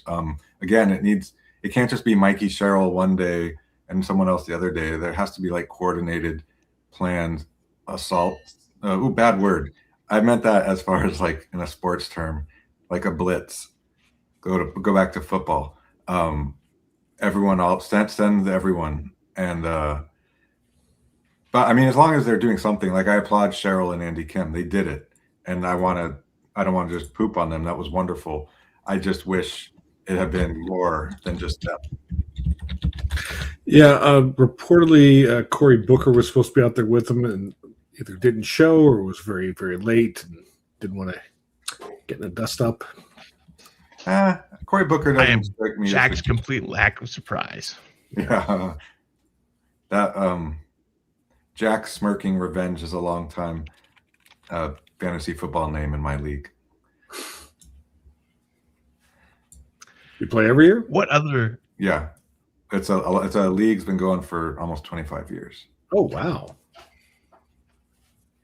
always impressive. And don't ask me if I've won the Super Bowl because I haven't. Yeah, same here. I barely ever make the playoffs.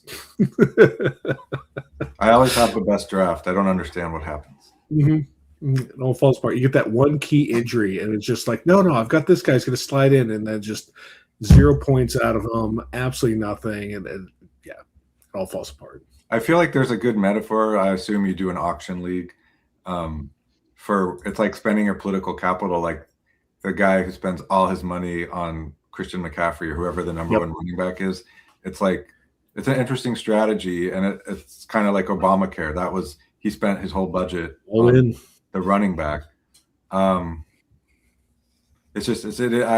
is an equation. There is,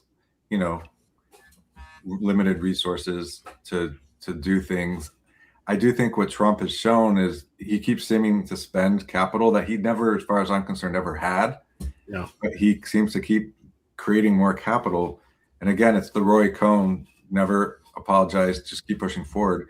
I don't believe in that. I think apologies are part of life. But what I'm saying is Trump just keeps taking and taking and taking because he has not met resistance yet. All he gets is people going on TV complaining that Trump's doing this and that, but they're just complaining. And he just keeps going forward. Paul Rykoff, the veteran, he's been really vocal about this when he goes on TV. He's like, Trump's not stopping. And I personally I do see a very strong scenario where we're putting boots on the ground in Iran. I agree. I know Paul. Paul's actually a friend of mine. Oh, cool. Let's talk about that. That's I met Paul through Iraq and Afghanistan Veterans of America, and then there was the whole, what was it, the Green Zone movie, and and then he left IAVA. So, well, he's definitely been like very firm in sounding the alarm and calling out our leaders, basically saying, that's what I say is like we went from victims to volunteers for the dawn of Fox through 9/11 and invading Iraq. There's an argument that Democrats didn't quite know how to navigate this new paradigm, but since 2005, we know their playbook. We know they have double standards and hypocrisy, and we're enabling it. We went from victim to volunteer. Like I'm just tired of hearing people complain that, oh, Marjorie Taylor Greene has this standard, but Democrats have to live up to here. It's like, well, do something about it. Don't complain. Like it's going to stay that way until you put up an effective resistance. Stop living up to those standards. Why? Like, the whole thing with like Iran, for example. Iran had the deal with the United States through Barack Obama, and then in 2018 Trump pulled us out of that. So Iran said, well, if there's no deal, then like if you pulled out of the deal, there's no deal. So we don't have to live up to this. So they just go and do what they want because they're a sovereign nation. Whether we like it or not, whether we like what they're doing or not, we left the deal. Why are we going to complain about holding them to it? So like when I hear people like the whole when they go low, we go high thing or whatever, I'm like, no, fuck that. With respect, because Michelle Obama has done some really great things, but that was stupid. It only works. It's like the whole tolerance is a paradox thing. I forget what it is. It's the intolerance paradox. Yeah, it's like, why are we gonna why bother? I get like people have personal integrity and morals, and that's fine. You can still do that, but if you try to reach for higher, no, like if you're gonna try to drag me off of my moral high horse up there on the moral high ground, and you're gonna try to drag me down to the mud with you, I'm gonna jump off that horse. I'm gonna tackle you. I'm gonna put your face in the mud. That's how that's gonna work. Let's not mess around with trying to hit these standards that they're like, oh, well, you didn't meet the standard. Well, yeah, you know what? Neither did you. So fuck off with that nonsense. Well, that's why I like the example of the pastor who went out and told Trump not to talk. She did it nicely. It wasn't how she said it. She could have said it meanly or nicely. She used her body and went out on the stage while he's talking, and that's what it was. And like we wish Hillary in her debate when Trump was like leering right behind her, if only she had turned around and said, get the fuck back. But she wouldn't have said it like that. She could have turned to him and said, you need to sit down, like a stern mother, and shame him. Those are just those things. Like we can push back without losing our morals. Like we have to fight without our morals. That's like the code of our army. That's what the whole double tap Hexas should be impeached. He's a war criminal for what he's doing to these fishing boats. Like we can be the world's greatest power. Yeah, we're the world's greatest power, but we also live up to our ideals. And if we don't, there's consequences. So of course we can fight back without losing our morals. Yeah.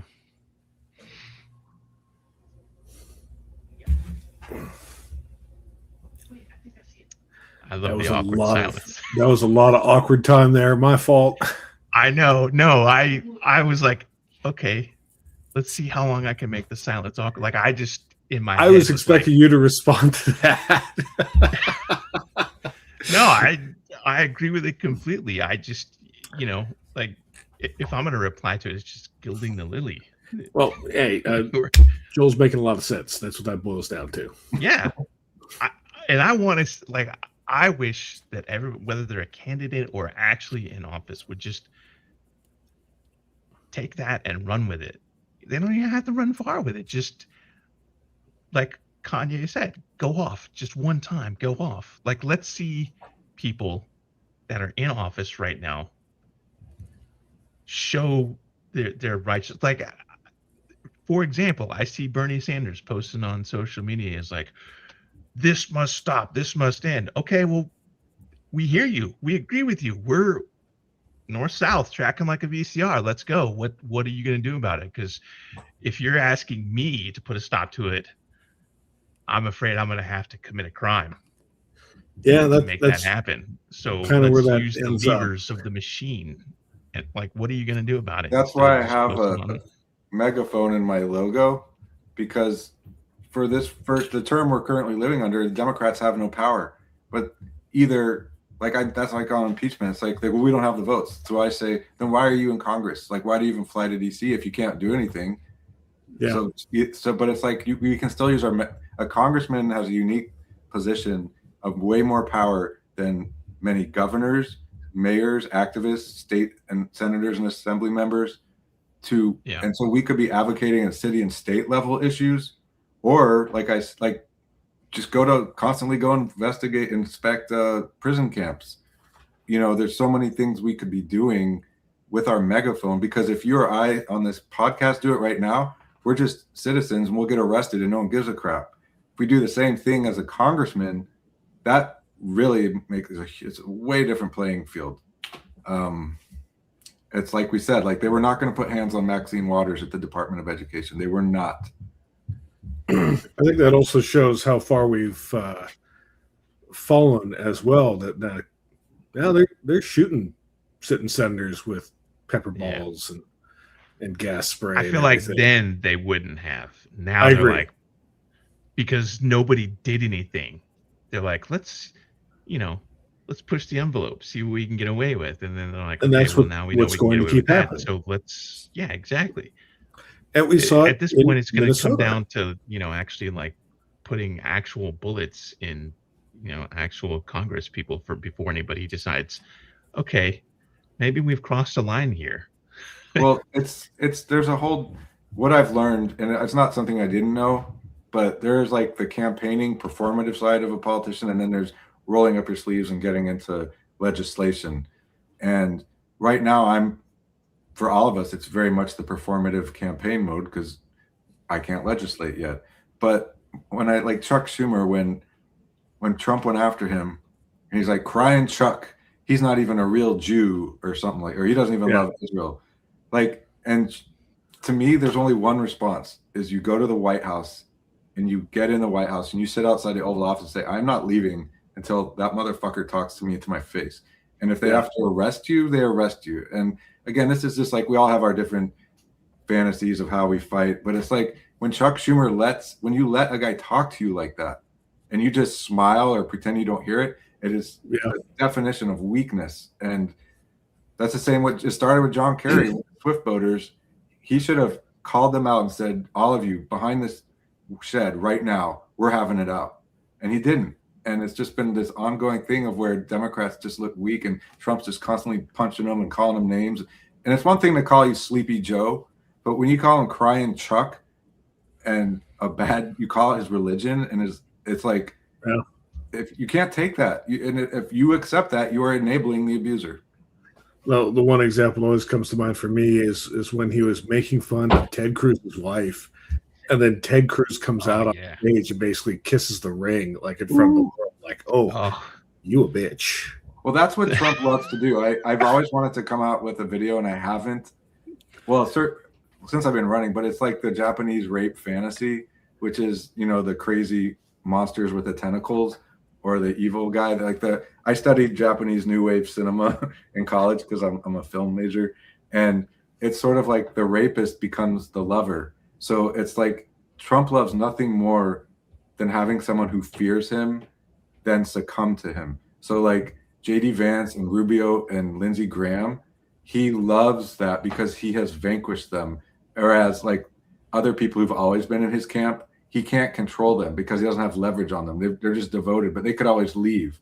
Whereas guys like Rubio and Cruz who have fought him and then been vanquished. It's like the Reek from Game of Thrones, the guy who Yes. is like shaving the abuser with a blade, and he won't kill him. That's what Trump. That is how he has orgasms. An example of total control over. You see some of that with Mamdani when he went to the White House and basically had Trump praising him as he's standing there next to him with this big smile, like, yeah. People are right. It's hentai porn is like. I won't be shocked if that's like what Trump watches in between tweets. God, what does he have time? Well, because he's not actually leading. I mean, but he is rage tweeting from that golden toilet just around the clock. Just those Diet Cokes used to go right through him. He's clearly unfit.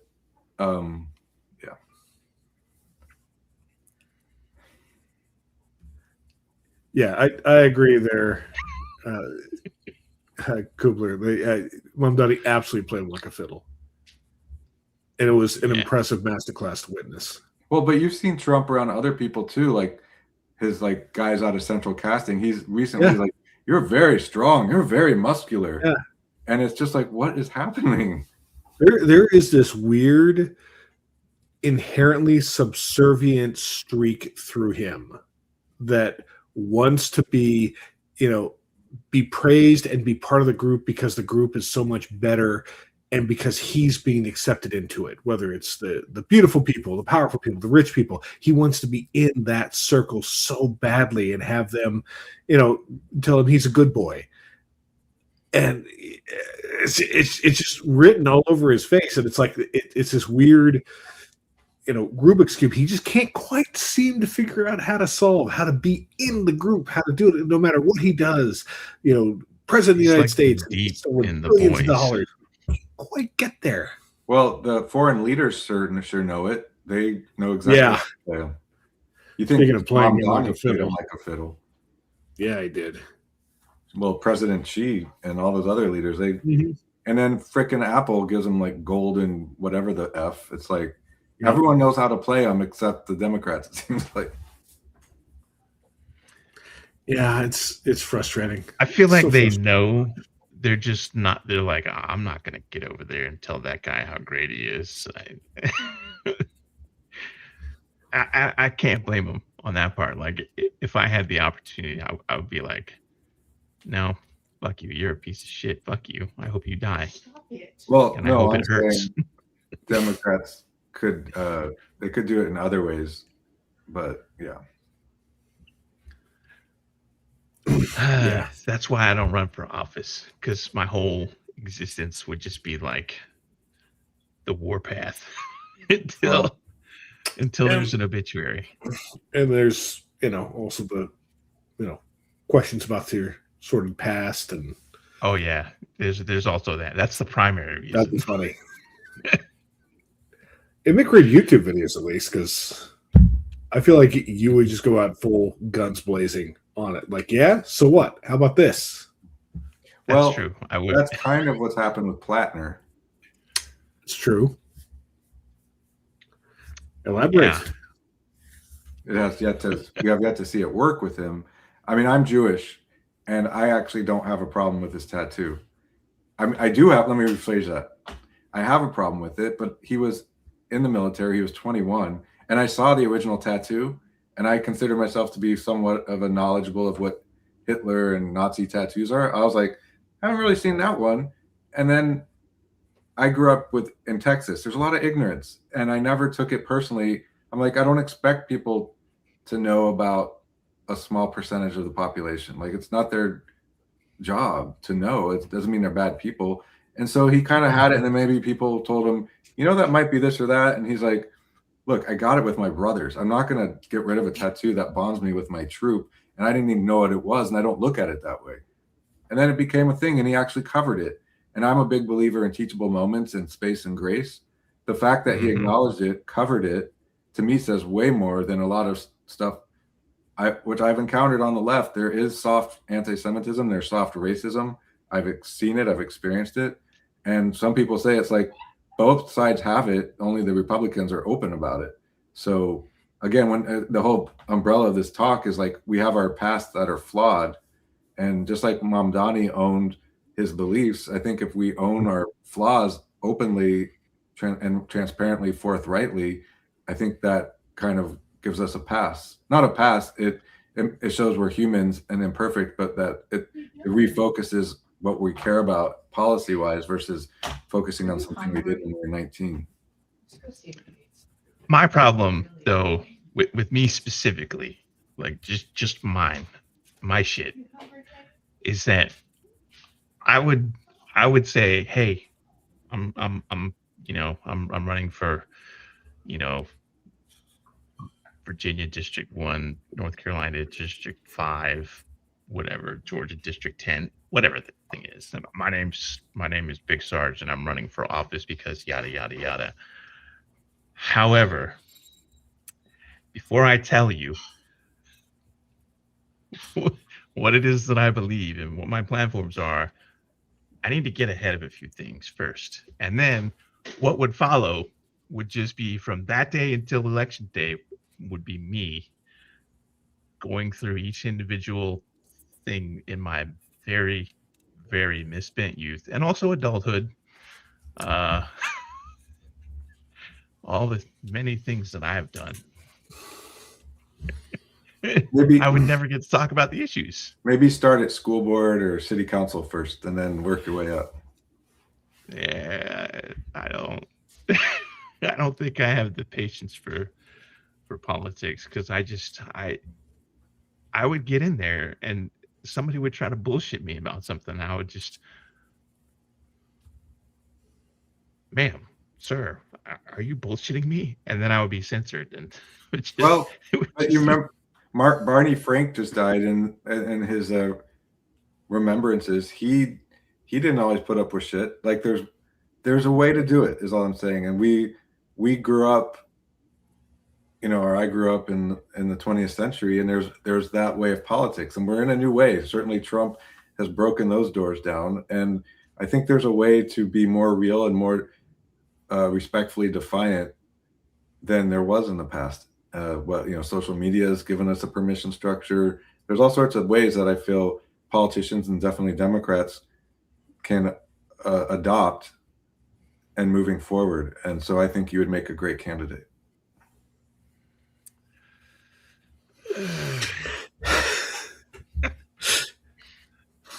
I also have to consider my wife and having her have to like go to work and deal with, well, we heard that your husband did this, that, and the other.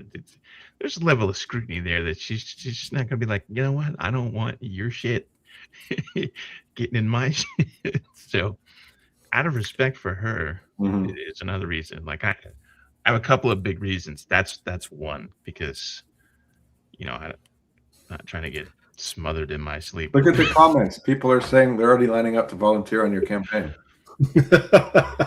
They say that now. Yeah, and I figure a lot of them probably can. Like if people who've watched my videos since I started doing them, like I've gone back and I've been like, yeah, I had a misspent youth. Like one time I did this, just randomly popping off about stuff. So there are those people who have an idea, and other people would be like, why did you come into the office with a giant blue floppy dildo today, sir? Tradition mostly.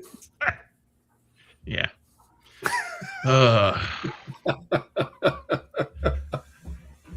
Politics is a grown-up thing, I think, and I'm very much.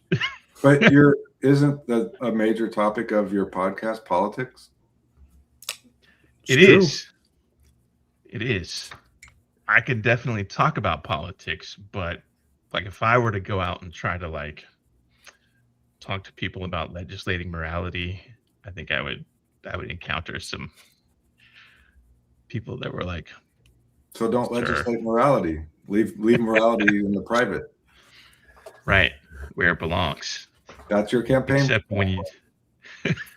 Except when my opponent is, looking for a reason. What state are you in? I am in North Carolina. Okay. And it's very red, with the exception of like Asheville, which is over on the other side of the state. Mm-hmm. I'm surprised we actually have a Democrat for governor. Like, I get that this time our alternative was the guy who was like, I'm a black Nazi and whatever, things like that. We should definitely enslave. I mean, if you're running for governor, definitely make sure your political comments on porn forums are not going to come back to get you. I mean, I feel like that's right. That should be an easy lesson, but apparently, why do we even have forums for that? Like, why is there a comment section? I'm not here to have an argument with Big Daddy 69 420 Long Dong in the comment section. I'm not. Well, he was talking to a woman though. He wasn't fighting. He was arguing with people about. Oh, he was. Yeah, okay. Yeah, he was arguing with people about. So he was trying to talk to women too, but he would make these weird comments about. Some of the ones seem were irrelevant to what the material was, and more about him just wanting to have a conversation about how many pizzas he was going to eat before he went to go take a giant shit. It was like, really, that bro? Does sound like some troll shit that I would say if I'd had like a case of brew or whatever. Well, sure. I mean, who wouldn't? Who wouldn't? The thing is, you probably don't want to tie that to your public identity, though. Well, that's why I'm very respectful in my porn forums. See, there you go. But he wasn't using his real name, so he didn't. No, he was using a identity and email address that he decided to hang on to instead of just discarding it for literally anything else. Yeah. And that got him tied back to it because the internet is forever. It's like nobody's ever heard of a spam email that you like. I have like. In my life, I've probably you had don't like say 30 of those fucking big things. Sarge. Some throwaway email addresses. Interesting. Yeah, interesting, exactly. sir. Like, why hang on to them? That's why I've had so many. Because like after like 3 months, I'm like, I don't remember what the password was. I don't care. Yeah. But yeah, sometimes weird shit happens in our politics, and it adds up to advantage for the other guy then. Well, I'm going to have to go soon, guys, but this has been really awesome. Absolutely. Yeah, sorry, we are not the traditional. No, it's been good. Talk show. Sometimes it's talking, sometimes we get off onto hentai and Big Sarge's blue dildos. I'm used to also talking to like neighborhood councils or civic groups, and I'm like, do I have 3 minutes? And they're like, we'll give you 2. And then it's just like, and so it's like, what can you say, And so, like I said, when I'm able to talk to people for more than 5 minutes, it goes really well. I don't know if your audience agrees. I hope it went well, but I really appreciate it. And I know you guys have been giving a voice to a lot of candidates, which is awesome. And not everyone's doing that, especially in these primaries. So I applaud you for that. We really hope that if we can get enough, proverbial microphones out there to allow enough candidates who really are maybe a little bit idealistic, but are really pushing for these things to get your voice out there, to be seen, to have people say, oh, there is an option. There actually is someone who supports universal health care and free pre-K education and actually is behind these things, that it might actually get them out to the damn primaries. It's so hard to get people motivated to do these things, and we see them in our comments every day. Oh, it's always the same thing for the Democrats. The Democrats never change. There's never going to be a different option for us. Then get out to the primaries and look at who else is on the ticket. I feel that way about also presidential. I feel like there's so many misguided, again, less experienced political people. Like, your time to like mobilize is in the primaries. Yes. Once we get Kamala or Hillary, it's binary. Like, you had your chance, you didn't get your winner. Get behind the winner now. It's not like vote blue no matter who. It's vote for your person in the primaries. But yeah, then once, and it's the same with my election. It's like, you can get me in to go against the incumbent, so we get real Democrats, and I'll hold her feet to the fire, and we'll talk about real issues, and I'll make her talk about things that she will not talk about. Or another scenario is the default Republican who's in my race will get it, and then she's probably not even going to campaign. She hasn't done a single event that I know of. She hasn't put up, she has done an event, but no rallies. She doesn't put up yard signs. I haven't seen her even in her tweets saying, reminding people that voting is happening. Like they'll early voting start. Here are the dates. Like she's not doing anything. And if we have a Republican, she's going to say nothing because like he is genuinely crazy, and she's just going to coast, and there won't be a robust election. So that's one thing I did put out a video saying as much as like vote Lava so that we can actually have the next 5 months where we talk real policy and I push her. Because if it's not me and it's a Republican, then it's just a wasted 5 months. It's true. I think that's a good place to call it for the night, especially since you have to go. Joel, I have to go because I'm dropping off yard signs. Yeah, it's still bright. It's only 6 o'clock here. It's very bright. Yeah, it's true. It's late here, but West Coast, whole different story. I have lavaed having you on the show. Nice. He did it. My wife came up with that one. Everyone. Because I ran. Tim, I was like, okay, so our guest is Joel Lava, and she's like, is that his real last name? I'm like, yeah, absolutely. And I was like, let me run this by you. Like, I'm gonna lead off and be like, I want to work the floor is lava joke in there. So we kind of crafted it, and then she's like, when you close out, you should say this. There's some X-rated ones too, but my name in elementary school, I was picked on, and then by the time I got to high school, like in elementary school, everyone made fun of me. High school, everyone's like, "You got a cool name." So, and once I made it out, honestly, I have a filthy mind, and I'm struggling to figure out what that X-rated thing could be. So I'm just gonna leave that one alone. Oh well, hot molten goo. Oh, okay, yeah, all right. There's an episode of The Boys, Big Sarge. I'll link you to it after. Is it the one with the rock guy? The big. It is the one with the rock guy. Yeah, I watched that one earlier. I saw that today. I'm trying. I like that you watched that as prep for this. Avalantula, that's good. No, it was during my my work day. I had nothing else to do because it was a dead day at work. How do I get into the Directors Guild of America? Well, it's actually not easy, but you have to be sponsored. Yeah. Other directors in the guild have to like write a letter of recommendation. You obviously have to have a reel of work, and that's essentially it. And there's a hefty entry fee, but luckily, as is often the case, it was paid for by where I was working, so that was several $1,000s. And work is really hard out here. That's a whole issue we didn't talk about, but LA film is really suffering for a variety of reasons, and that's something I've been very open in talking about. So they have an amazing health plan, but I'm not doing enough director DGA union work to get that. So yeah, I was in the Atlanta film scene for like a whole decade. So we have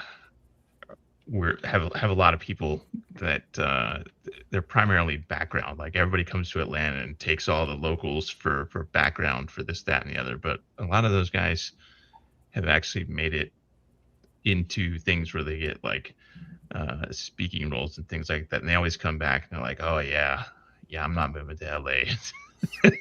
Well, I shot in Atlanta and the crew was really good.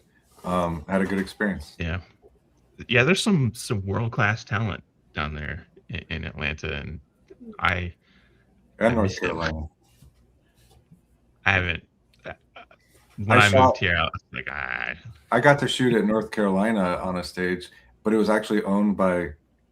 Oh dang! It was a race. It was for ESPN. It was a racing series, and I got to shoot a bunch of legends, and a really good art department there, and. It was for SRX, like short track racing. It was really cool. And we had two giant LED screens. And oh man, it was like one of the race car drivers for NASCAR. He also owns this stage, and it's pretty cool. Yeah, those guys are thick down here. This is definitely like NASCAR country. Oh yeah, oh yeah.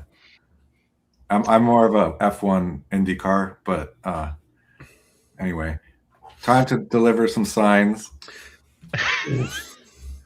I keep trying to. I'm like, okay, figure out how to get this guy. And don't forget, lava melts ice. I would abolish ice. I forgot to mention. I like that. That's good. That is cool. I like that. That's Honestly, definitely... that's the best play on names we've heard. Sorry, I meant to. This was my bad. See, I'm still learning how to campaign. This should have come up a lot sooner. Okay, guys, thank you so much. I really appreciate it. This was great. And thank you. Thank you for giving us your time tonight. Voting started in California. Primary day is a week from today, but early voting is already in progress. It's California's 30th district.